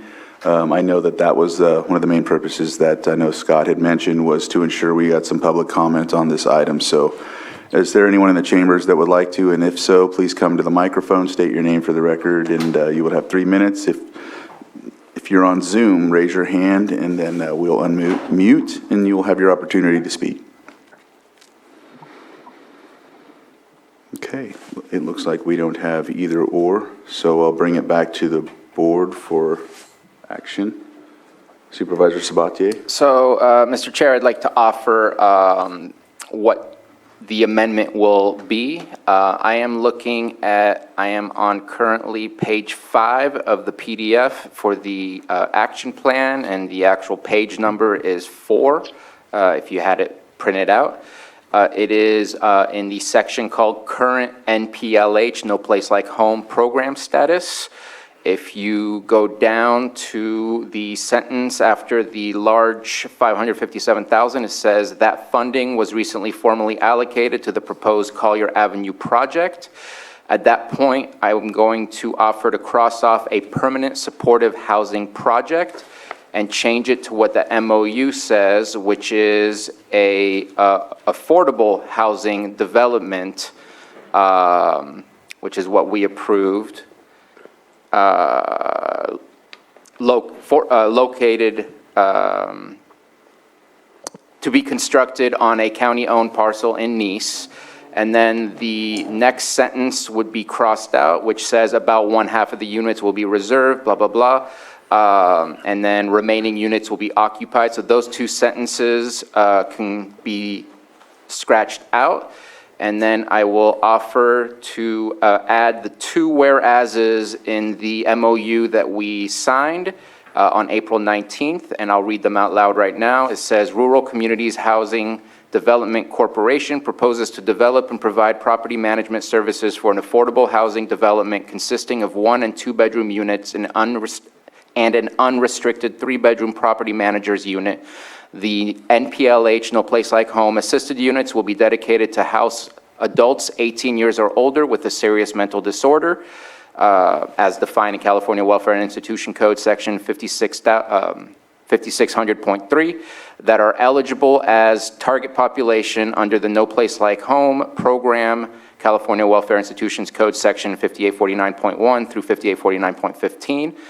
and then also add the total household income at the time of move-in for the No Place Like Home assisted units shall not exceed 30% of the area median income limit as published by the California State Department of Housing and Community Development. That way, it states what the MOU states, and it corrects the language instead of supportive housing development, that it's an affordable housing development that provides units for NPLH. And it did not have any further description within the MOU. We did verbally speak to those further descriptions, but since it's not in writing, I do not want to offer that for that change, but at least it now provides a cohesive homeless action plan regarding Collier and the MOU that we also signed regarding Collier. And I did speak with County Counsel, Ms. Grant, and that seems to be an appropriate change. I do want to ask staff to make sure that those changes, same question as Supervisor Simon asked, do those changes have any impact on the receiving round 3? No. No, and in looking at the eligible activities list, I would certainly say affordable housing falls under the category of delivery of permanent housing. So I don't believe there will be an issue with it at all. And that aligns with what Ms. Hatfield was telling us as well, that it's all within that same category. So Yeah, so you just added some clarification, and make it match. Yes. So that's fine. That way there's a consistency in what we're talking about and saying, especially in writing. If there's no further discussion, then I move to, what am I doing here? Approve the County of Lake Homeless Housing Assistance and Prevention Round 3 application for $569,940, including a local homelessness action plan with the amendments as stated. Second. I have a motion and a second. All in favor? Aye. Aye. Opposed? Motion carries. Oh, and wanted to just consensus, if we can get that data from round 1 and round 2, that would be great. Yes. That'd be ideal. We'll like I said, we'll give you a background, not that funding, but also other funding that we received too. That would be great. Would the board like that to be like in the form of a formal presentation or just send an email? How would you like it? I'm going to leave that up to the chair because that all takes time. And at this moment in time, I'm just wanting to have a better attention to the funding that we receive and the progress that we're actually making when dealing with our those experiencing homelessness. You would like to see it come here, or? Yeah, I think coming here, if we can get it on an agenda, I think it's a good item. Yeah, we'll look for that in the near future, and then we'll work with you on a good date for that. And so we'll just check in with you and see where we're at with it. So We got some good data to share with you then. Thank you. Awesome. Thank you. All right. With that, we're going to go on to 5.9 while we have you, Todd. Yes. I don't know if Scott, if you wanted to stay on this one as well. It's We're not done yet. It's one that was pulled from the consent agenda. It's 5.9, approve agreement between County of Lake and Everwell Health Systems for adult residential support services and specialty mental health services for fiscal years 22-23, 23-24, 24-25 in the amount of $360,000, and authorize the board chair to sign. With that, Supervisor Spatier, you pulled it, so I'll let you open up. Thank you very much. So this is a contract being submitted to us. This company did not submit a bid based on the RFP that was provided. However, it's brought to us as a 3-year contract, which typically would only be allowed if you put in a bid and you were the only bidder, or else it's a 1-year contract. But here it's a 3-year contract being provided because they're offering an incentive that it's a 2% increase per year instead of a 3.5% increase per year. That increase, when you look at on a year-to-year basis, is anywhere between, I think, $800 to $1,200. I forget what it is exactly. But it's also not embedded within the contract for the 3 years, which means it's going to have to come back as an amendment anyways. And in my opinion, if we don't formalize the 2% in the contract, then they're just going to ask for the 3.5. That's what I would do if I were them. And so, in my opinion, we just approve the 1 year and we go from there. Our bidding process does not have any conditional ifs. if they offer extra incentives, we can go ahead and offer them a 3-year contract. It says if there's more than one bid, it's 1 year. Or if there's only one bid, then it can be 3 years. They don't fulfill that requirement, and so I'm just bringing it to the board to see if the board approves of making that change to a 1-year contract of $120,000 rather than a 3-year contract, which currently says $360,000, but it's not really $360,000 because it doesn't have the increases embedded in it. Thank you, Supervisor Sabatier. Yeah, our rationale for this was around the cost savings, but it is certainly not significant. And I would agree that we could certainly amend this to be a 1-year contract. That shouldn't be a problem. All right. So is there any other comments from the board or staff? No. I'll open it up to public input. And I don't see anybody in the chambers or online, so I'll bring it back to the board for action. Supervisor Sabatier. Mr. Chair, I move to approve the agreement between County of Lake and Everwell Health Systems for adult residential support services and specialty mental health services for fiscal year 22-23 for a total of $120,000 and authorize the board chair to sign. Oh, Ms. Grant. Excuse me, there's also a provision under the term of the agreement that it extends to June 2025, so. And I changed that to just 22-23. Do we need to change something else? No, it's just, so you're amending both paragraph 2 as to term, changing it to 2023, and then the amount of compensation in paragraph 3 to 1, okay. That is the clarification we needed. Thank you. Yes. All right. Second. So I have a motion and a second. All in favor? Aye. Opposed? Motion carries. Thank you very much. And thank you, Todd. All right. With that, I don't know why I just opened the Planning Commission on accident, but here we go. Let's see.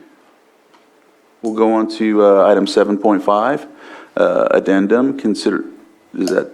Do you want to do 7.4 first? Yeah, let's. Fairly quickly. We'll knock it out. Yeah. Okay, so we'll do 7.4, which is a consideration of the following advisory board appointments, and that is for the Resource Conservation District 1 vacancy, James Bridges, reappointment. And so, is there any discussion on this item, or anyone from the public? Did you say District 1?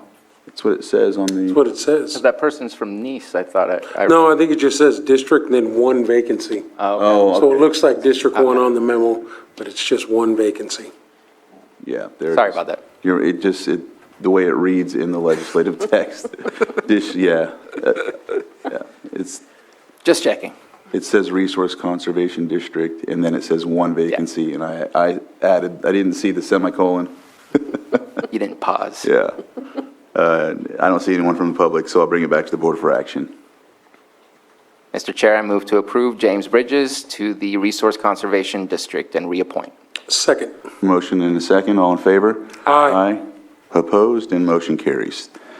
And now we'll move on to 7.5, which is an addendum, consideration of appealing Planning Commission decision, reason Bottle Rock Farm, FJA Trust Cannabis Project. And Supervisor Sabatier, you brought this forward, so I'll let you go ahead and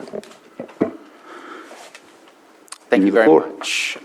So on Thursday, there was a Planning Commission meeting, and Bottle Rock Farm FJA Trust Cannabis Project was one of the projects being considered.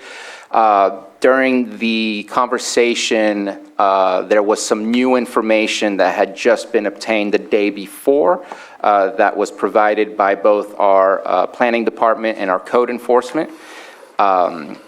There were, mainly what was brought forward was some violations that had been identified by both Code Enforcement and the Planning Department. And I think that, so one of the rules for approving a use permit is that all of the following items need to be met. And one of those items is that there are no violations. And we've dealt with that before. We've seen some of those appeals where if it's not possible to say that there's no violation, then it's not possible to say yes to a use permit. I think that because there was so much new information at the last minute, I think there may have been some misunderstandings, maybe some confusion, both between staff and our planning commissioners on how to proceed and how to process this new information. I did speak with County Counsel, Ms. Grant, and I think one of the confusing factors was a statement from code enforcement that said that there's no official written violation for the violations that were identified. However, just because there's no official written file does not mean that one does not exist, and our code enforcement officer testified in front of the planning commissioners that violations did indeed exist. And in speaking with Ms. Grant, that is the case. You do not have to write out an official document in order to have a violation exist. And so I wanted to bring this to us for the fact that I think that there was some last minute things, but at the same time, I want to make sure that the integrity and purpose of the Planning Commission when making sure that they meet all the following items before approving a use permit does not accidentally get frayed, so that future projects going through the Planning Commission do not get impacted by decisions that were made. And so I wanted to have the discussion here.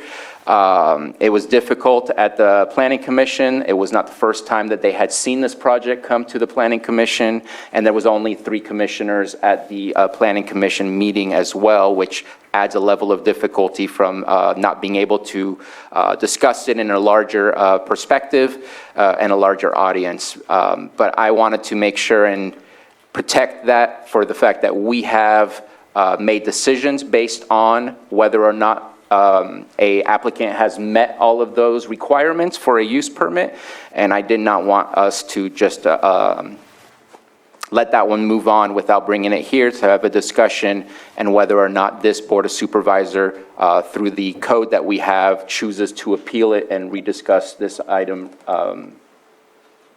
further. Ms. Grant?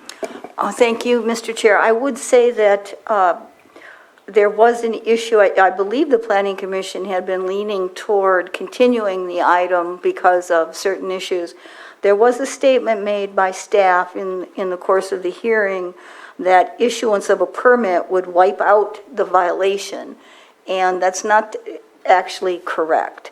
The section of 51.4, number 6, relating to violations, says no violation of the enumerated chapters currently exists unless the purpose of the permit is to correct the violation. Well, that's not actually the purpose of the permit, but it doesn't wipe it out. What a continuance would have done would have given the party time to work with code enforcement and with community development to correct, and instead of a decision was made. So whether your board decides to hear this appeal, you won't be hearing it today. This would just be a decision to take it up, and then there would be a hearing, and obviously the property applicant would be entitled to present information, and members of the public would be entitled to comment, along with community development presenting their case. So procedurally, that's what you would go forward. Thank you for that explanation. Are there any other comments? And I mentioned the violations within the memo, that there were violations of grading, illegal buildings, and plants in the ground prior to getting the permit. I just wanted to make sure that that was clear to the board and the public. Yeah. Supervisor Simon? And I know this is going to be, obviously this was another conversation we had, so this will be the first one that we've done as a board when we had that last conversation, because I know I was looking at that. I was thinking, I know that we have, appeals have come to us and we've overturned what the Planning Commission has done in the past, but this will be the first one in this manner. But as we learned about it, I think for me today, I think we should go forward with it, with the appeal. We did have a question on that because it is, I think there was a question last time, the dollar amount. Does the board pay that is there a fee or? Ms. Grant? Well, I can tell you that when I file papers in the court, although there are filing fees, your board does not pay because you're a government entity. Okay. So I would imagine you could adhere to the same thing, but of course the ordinance is silent. It's silent on the process as well. Here, because your board hears these matters de novo, essentially what you'd be doing, I believe, would be to take the matter up and be able to be presented with the circumstances and the issues before you and make a decision or make a determination that you believe would justify remand to the Planning Commission. Okay. And again, in the interim, before the appeal's heard, there's no prohibition for the project applicant to work with the department in order to try to resolve whatever can be resolved before the hearing, so. Thank you for that. So we'll go ahead and open it up for the public input. So if there's anyone from the public that would like to come and speak, please come up and state your name. Once you state your name, we'll give you 3 minutes.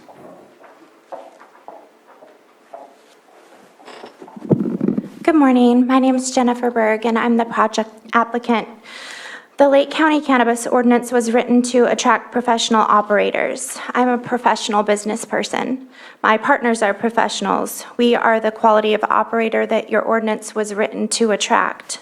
We have invested several millions of dollars in startup costs to operate in this county. We've paid our fees and our taxes to this county. Our professionalism embodies the spirit of the ordinance and the operator it was written to attract. This county needs operators with sound business practices and financial acumen to withstand harsh cannabis market conditions that are present in the current marketplace. All projects are out of compliance from time to time. The system is getting better due to the attention of the board and also to the planning department. Operator compliance is also getting better every day. The flaws in the system are being cured by all stakeholders working together collaboratively to improve the system, but not by putting operators who are largely compliant and who make compliance a massive priority out of business in this county. This is the only project I have under cultivation. The same is true of my partners, Amiel and Fred. We do not have any other projects under cultivation at all anywhere. Our project is the bedrock of our business, and to put us out for the 2022 season after a very harsh 2021 market will mean absolute destruction of our company. We have worked tirelessly with CDD to gain our final permit.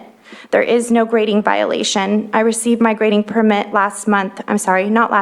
June. The temporary hoops, which were up at the time code enforcement visited the site last week on Wednesday, are down. They're only up 2 weeks per year just to stage the clones for planting. The temporary structures are not erected at the present moment. I have been proactive, progressive, forward-moving, and professional in my collaboration with the Community Development Department to get final approval. I personally ensured all tribes were consulted. I contacted Middletown Rancheria and completed cultural sensitivity training with the tribe. I also pestered the program manager to connect with Big Valley Band of Pomo Indians to ensure they were consulted for their thoughts about my project. For the last 2 years and 9 months, I've done everything I could to obtain my permit timely. On June 23rd, there was another project located in District 2, which was approved by the Planning Commission. That project operated in violation without early activation and without payment of cultivation taxes for 2 years. That project was not sponsored by any supervisor for the consideration of appeal. To make a decision to appeal my project today will set a precedent of selective enforcement by way of appeal by this board. I feel this is a slippery slope, and I also feel that my district supervisor for District 5 should be present to help make this decision today. Projects may be approved at the discretion of the Planning Commission. Is that my timer? Yes, if you're coming to I am coming to Okay, go ahead. Thank you. In this case, the Planning Commission considered the merits of the facts provided and approved the project. The project came before PC 3 times. They had plenty of time to review the staff report and initial study before making a conclusion regarding the project. They did their job. They used the discretion granted to them under the county code when they unanimously approved my project on Thursday of last week. I feel their decision should not be considered for appeal. Thank you for your time. Thank you. Did anyone have questions?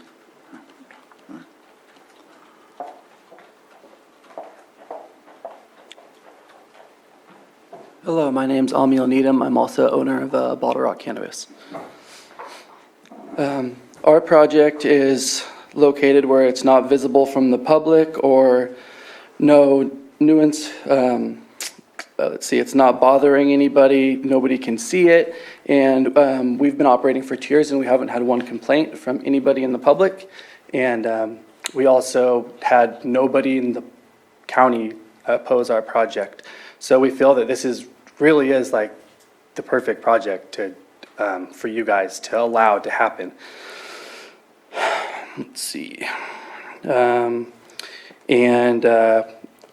We have put millions of dollars into the local economy. Challenging the MUP we were awarded will close the farm and cut off this much needed money to the local population and our families. This is it. This is all of our business for this year. If you guys overturn it, then none of us have jobs for the entire year. And like $200,000 or $300,000 that we put into this project, we lose all of that. So that's why the Planning Commission made the decision they made, because it was a very important decision for everybody involved. We have already suffered from not having our MUP. Unfortunately, this year we bought a $120,000 processing building because we thought we were going to have our MUP, and that's just sitting on the ground right now. It's like literally a useless $120,000 sitting on the ground at our farm, and we're just waiting till we can, as soon as you guys give us our MUP, we can apply for the permit to build our processing building and operate better. We did not plan on planting any plants without our MUP. A chain of unfortunate events out of our control caused us to make a hard financial decision. It's very difficult to order the plants for a farm our size. We had put in an order in the beginning of the year for approximately $100,000 worth of starts. It's a non-refundable deposit. And our partner Jen made sure that we were going to have all the proper permitting and everything, and everybody at the county said we were. That's why we were not given on another year of early activation, because they said we were going to have our MUP before that. So we tried as hard as we could to stay permitted and follow all the rules and everything, and some circumstances happened at the end, and we had to make a financial decision. We're farmers, even people don't like to look at it as farmers sometimes, but we had all of our starts that were ordered a long time ago show up, and it was either just throw them away and lose $100,000 or plant them. So we feel that the decision that was made really helps us out, and we feel that clears our violation, and we would love if you would support their decision to give us our MUP. And we look forward to working with the planning department, deputy director, and program manager to maintain a violation-free, compliant, and responsible operation. Thank you, guys. Thank you. Joan?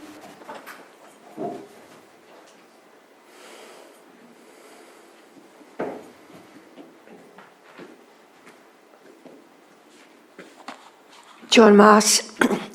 This morning I gave you my short version. Today I'm talking about the process. I tried to appeal and I was denied my appeal on the basis of my income.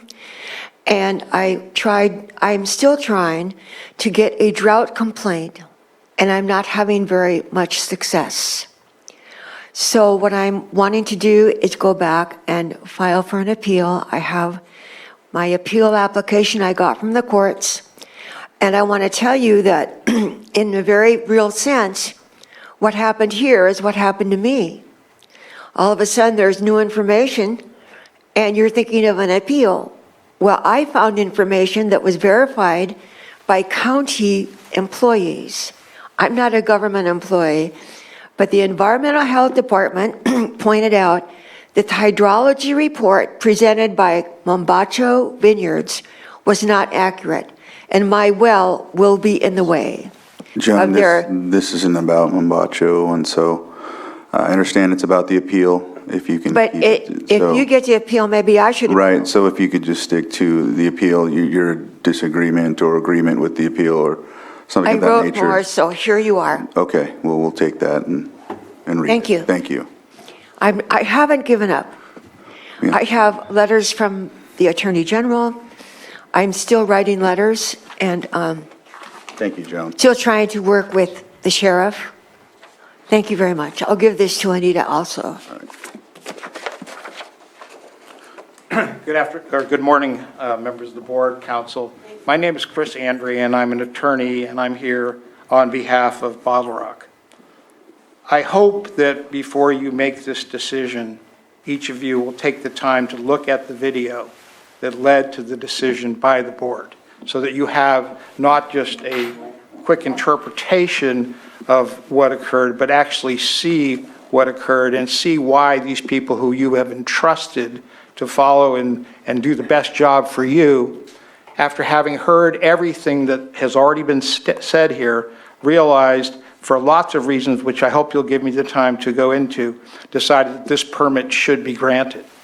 First of all, it's pretty clear and unrefuted that these people have been members of your community. They're your partners here. They're here to help you and help this county prosper. I've been practicing law for a lot of years, and cannabis has been through all different machinations.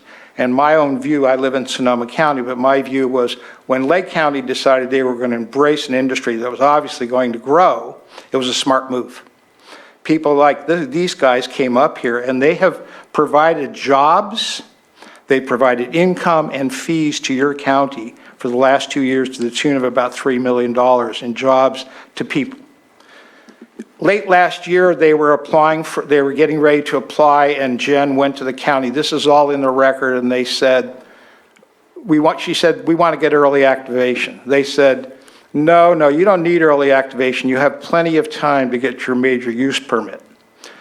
What the county planning commissioners found was that the reason for the violation, if there was a violation, and that's why I think they went back to the language of the statute, was that the reason for the violation was more on the county's fault than the fault of our clients, because the county had had contrition in workforces, were waiting for tribal approval, and there was an admission by the county that they kind of dropped the ball. And these planning commissioners are saying, why are we going to punish them for when they did everything they could possibly do, and they were faced, like many businesses are faced with, the moment of truth.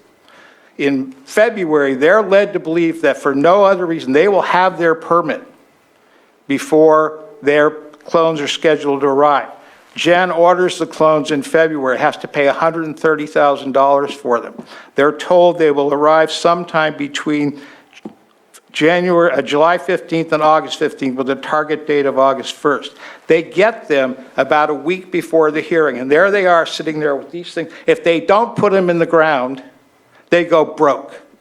They lose everything because they're not like illegal growers making millions of dollars. They're farmers. They're investing their money in your county. And they're saying, we have to put these things in the ground. That's why your code enforcement gentleman, he came forward and he said, I was out there, but I didn't violate them. And the reason why I didn't violate them is I came here today, and if you grant this, then there will be no reason for me to violate them. And he understood, and everyone understood, that these people were doing their absolute best. So it's and I don't mean to be harsh here, but it's kind of gotcha on a technicality. The board saw past that, and the board did the right, human, and just thing here by granting this permit. Sir, if you could come to a close, your 3 minutes. One final thing I do want to say. I do believe also, contrary to county council's view, that the board acted within the confines of the statute, because in your statute, you have the language of shall and may. Shall is mandatory, may is discretionary. In the chapter that is described here, may is what's used. Means the county had discretion, in spite of the violation that it was alleged, not noticed, not anything, to approve the project. And they did. And I think you guys should, if you want business partners like these guys, which I think you want, rethink your decision here and don't appeal. It's not going to help anybody. It's just going to cost money and litigation. And I love when I speak against my own interests. I don't want a job. I don't want to be involved in this case. I want you guys to prosper here, and that's the best way. Thank you. Thank you. Is there anyone else in the chambers that would like to speak on this item? I see hands up in the Zoom room, so I'll go ahead and start with Donna. If you would unmute to state your name for the record, and we'll start your 3 minutes. Good morning, Board. This is Donna Mackwitz from Redbud Audubon Society, and I'd like to urge you to consider filing the appeal. You'll be sending to all a message that it's okay, as the applicant said, that all projects are out of compliance from time to time if you don't file the appeal. Rules and ordinances are made to be followed, and county planners and legal counsel should be respected. Thank you for listening. All right, thank you. Next is Sarah Bodner. If you would unmute, state your name for the record, and we'll start at 3 minutes. Hello, this is Sarah Bodner, Policy Director for the Lake County Cannabis Alliance. And I just want to say that this whole really unfortunate position that every stakeholder finds himself in right now is indicative of a system that has not worked smoothly. And I think we would all heartily admit that. There has been massive turnover, many programmatic changes, many updates to the ordinance over many years. And so, what we're looking at is cracks in the system that reveal the vulnerabilities.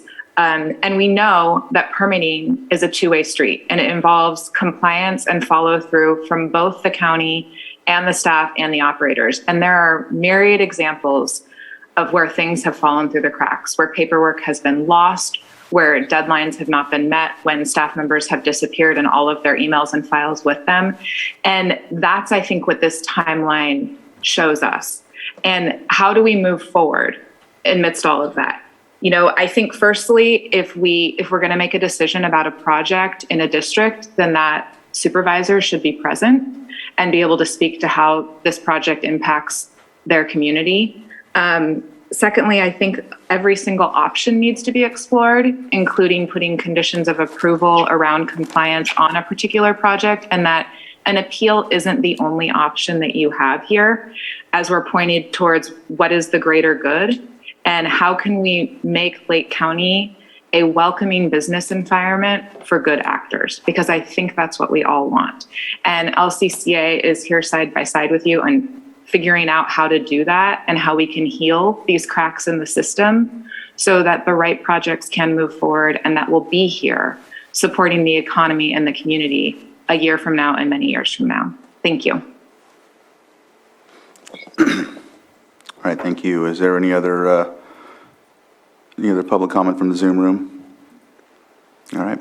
If there's nothing else, I'll go ahead and close public input and bring it back to the board. And I wanted to actually, in hearing the last statement, I know County Council and myself has discussed some, dialogue that's been taken about the Planning Commission and different ideals. And I know that the Planning Commission bylaws are quite old, and I know that there's been discussion about certain things that aren't covered, and I don't know if maybe we can entertain working with them on maybe upgrading their bylaws or something like that. I don't know if County Council. You certainly could. It's not really germane to the issue before you today, as you know, but you certainly could send a request as a board for that update if that's something that you would like. Today, your issue is whether you want to take this up as an appeal. Right. And again, your board sits de novo, so that means it's all new. Right. The information and the evidence. You can certainly, as I said, if you want staff, or staff would be entitled to anyway, try to make attempts to resolve much of these issues before it comes back to your board on appeal, if that's possible. I don't know that it is, but that certainly would remain an avenue that the parties could pursue during the pending time. Your board could seek an expedited appeal if time is of the essence, which it may be to these applicants, to hear the matter. And as I said, taking it up an appeal doesn't necessitate any particular decision. And your board may seek to mitigate or to make an outright decision, et cetera. As you know, you're well aware of your authority in decision-making when it comes to these matters. Thank you, Ms. Grant. I only bring up the bylaws. I know it's not, it doesn't have anything on the appeal. I just am hoping that maybe we can figure out ways to assist with having to bring things like this if there's a policy in place or a bylaw that's upgraded that gives leverage to attendance, supervisorial districts, projects, things of that nature. And if your board wishes, we could certainly make some suggestions in that regard, absolutely. Thank you. All right. With that, Supervisor Simon? Yeah, if they're just hearing the comments today and, this obviously being something new that we're working with, I would like to see if we could push this for Supervisor Pyska to be here for this decision.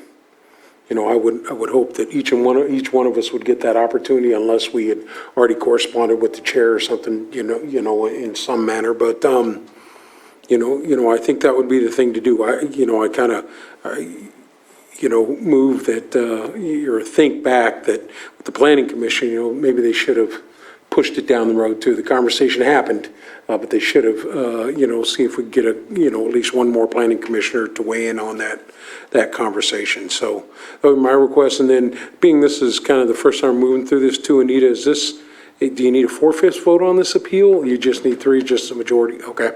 In this case, it would be all of you would have to approve moving forward on appeal. If you don't think you have that, you may want to continue it. I don't know if anyone's aware of Supervisor Pyska's opinion, but of course, the issue of the appeal is substantive. This is simply procedural, whether you're going to take it up. But if you do wish to have Supervisor Pyska present for even that issue, you can certainly do so. You have a 7-day clock for this, but your board could, I imagine, toll time.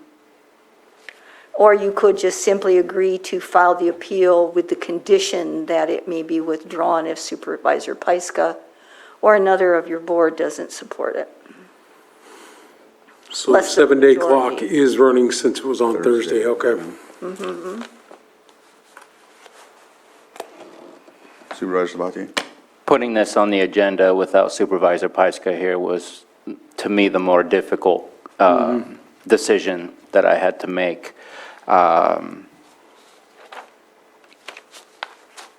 There were comments made that it just to admit to illegal buildings, to admit to planting early, and then saying it's staff's fault is something that just it's hard for me to take that. It's just it doesn't fit within my realm of reality of who's responsible for the actions taken. And there are still violations. Some of those violations were found the day before, including the pipes that were laid down for irrigation for being dug too deep, according to our code enforcement officer. So those things, to say that they don't exist, they existed then. And I'm still very nervous about moving forward, and the statement we're making for any other project. I understand and I empathize on the potential impact that this has, but I'm looking at the potential impact on what will now be allowed and forced through at the Planning Commission level, where that is our gatekeeper to ensure that we look at the rules and do the right thing. And I think that there was some confusion that day, and I think that it's scary to me to think as to what kind of precedent this sets if we just allow things to move forward as is. I don't mind the idea of moving forward with the appeal with the condition that there's approval from Supervisor Pyska, but at the same time, systemically, I'm still nervous, but to give her the respect of her district, of choosing for her district, I would go in that direction to make sure that her voice is added into the decision of it. And it's funny that we're asking for Jessica Pyska to be here today, but nobody was asking for Melee Field to be there to make a decision. So it doesn't matter if they're there when you get what you want, but it matters that they're there if you're not going to get what you want. And so it's again, we're pushing things in different directions based on what our needs and our wants are. And I think we need to be very black and white on what does this do? How does this affect us? What is the impact to the system that we need to have integrity in?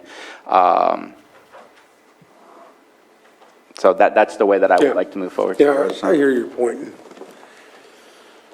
Yeah, this is a tough one, but the 7-day clock, obviously, I don't want to be, would you say, Anita, use a certain term, tolling or? Yeah, so it's not something that, that I'm in favor of. So I asked my question, and I think at this point, when I voted for the ordinance, it was to get those rules and regulations in place, and having that thing in hand before you make a business decision, it is a business decision, but if you make the wrong one, it could cost you. So if you're willing to make the motion, then I'm willing to second it. I'm going to give it a shot. I move to move forward with appealing the Planning Commission decision regarding Bottle Rock Farm FJA Trust Cannabis Project with the condition of a written approval being obtained by our administrative staff from Supervisor Pyska. Is that Prior to the date scheduled set for the hearing. correct?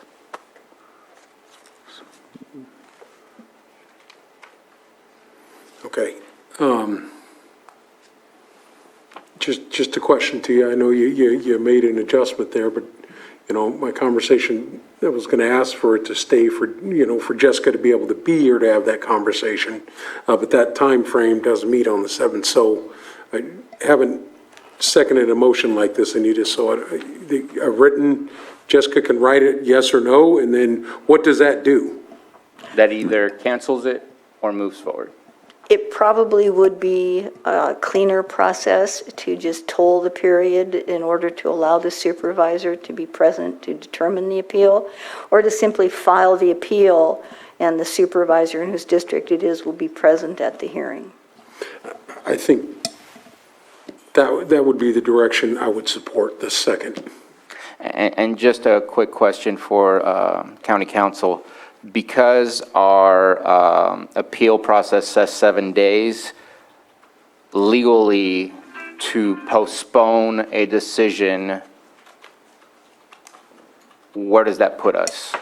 Well, the second one that Supervisor Simon supported was just to go ahead and Yes. file the appeal. Sorry, I wasn't clear about that. Okay. With all the questions and answers and back and forth and the writing, I think if we're going to do it, we just need to make that decision today. Okay. Okay. Then I move to approve appealing Planning Commission decision regarding Bottle Rock Farm FJA Trust Cannabis Project. Second. So I have a motion and a second. All in favor? Aye. Opposed? Motion carries. Thank you. We'll close this item and move on to a next one. Do we know the date, or are we going to determine that at a later?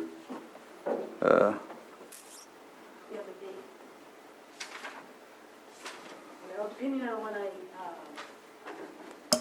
I'll contact Board Member Pyska right after this, and it'll either be the next meeting or the one after that. Okay. And I'm looking at, Oh, never mind. Probably the last. Oh, no worries. Is that the stand on the 23rd? chair. 1, 2, 3. I would think that you could be able to do it by the 23rd? Get the notice out by the 23rd. Okay. Okay, by the 23rd. Time? And what time would be the same time as now that we That did would be for today? perfect. Okay, so like maybe 11 a.m. 11 a.m. 11? Yeah. Oh, maybe 10:30. It is an 10:30? appeal. Yeah, it is an appeal, and so. Can I set that in a motion to set the appeal? I'd like to move to set the appeal for August 21st at 10:30 a.m. 23rd, right? 23rd. 23rd. Thank you. Second. So I have a motion and a second. All in favor? Aye. Opposed, and motion carries. So we'll move forward with this item on the 23rd at 10:30 a.m. Okay. All right. Let's see here. And that's, we've covered all of the, yep, we just have calendars. So Supervisor, who wants to go first? Did we get everything that was pulled? We did all the, Yeah, we did those. Okay. Yeah. I'll go ahead and do it, 'cause I was kind of I can start. Okay, go ahead. So after this meeting, I'm going to be looking to see if I can spend a little bit of time with our IT department to continue getting that database on our network and working appropriately. For some reason, I expected to see a LTA APC meeting, but I guess that's next week, and it is. Next week, yeah. I have a Lake County Solid Waste Task Force on Thursday after I start my day off with Judge's Breakfast, finish that day off with a Clear Lake City Council meeting. There's an ARPA meeting on Friday, and getting myself ready because school starts for my son on Wednesday. I can't believe it's already that time. There's something on... I don't have it on my calendar, but there's something on Saturday I need to remember that's happening. Other than that, I have a pretty wide open week at this moment in time to work on some other things that I'm working on that I'll be bringing to the board soon, and then meeting with our CAO on Monday and preparing for a Tuesday meeting. And that's it for me. Okay. So kind of got an open calendar on Wednesday, but Thursday I have Space Use Committee in the afternoon. That's at 3:30. But I'm going to be kind of close to doubling up there. I'll probably on the Space Committee for a few minutes, but also have a scheduled call with Senator McGuire. It starts at 3:45, so I'm going to take care of that. I'll jump on the Space Committee meeting and then get right off and go in the other one. Friday, I know I got to get it on my calendar here, our 9 a.m. We just stick with that. I don't know why it says canceled on mine, so I'm going to try and accept it. But anyway, resend it. I know it's something I'm doing. And then the weekly planning meeting, staff tree mortality meetings on Friday, and then back here on Tuesday for our board meeting. All right. So mine, tomorrow morning, I have agenda review. And then I'll be meeting with constituent in Upper Lake. Earth East Region Town Hall will be at 4 p.m. at the Moose Lodge tomorrow. Also have it available via Zoom.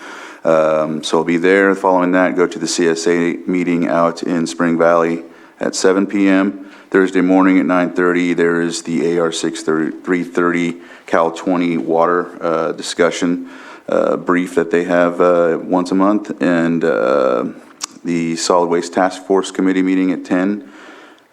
Space use at 3:30 on Thursday, and then Friday I have a meeting with constituent in Clear Lake Oaks, or some constituents in Clear Lake Oaks regarding cannabis, and then cannabis ordinance and task force discussions and appeals, things of that nature. But CAO meeting in Monday at 9 a.m. and then back here on Tuesday. So The first task force meeting was Monday? Task force. Nice. Which one's that? Cannabis? Oh, no. I don't know. Is that? I didn't. I think it started on Monday. No, I'm talking to constituents about their discussion. It's not the task force, but it's their concerns. So. Gotcha. Sorry for that. Yeah, don't want to. Anyhow, that's what we have for calendars for now, and with that, we'll go into closed session, it looks like, and so we have one item, 8.1, conference with legal counsel, significant exposure to litigation pursuant to Government Code Section 54956.9D2 E5, one potential case. With that, we'll go ahead and close for closed session, and thank you.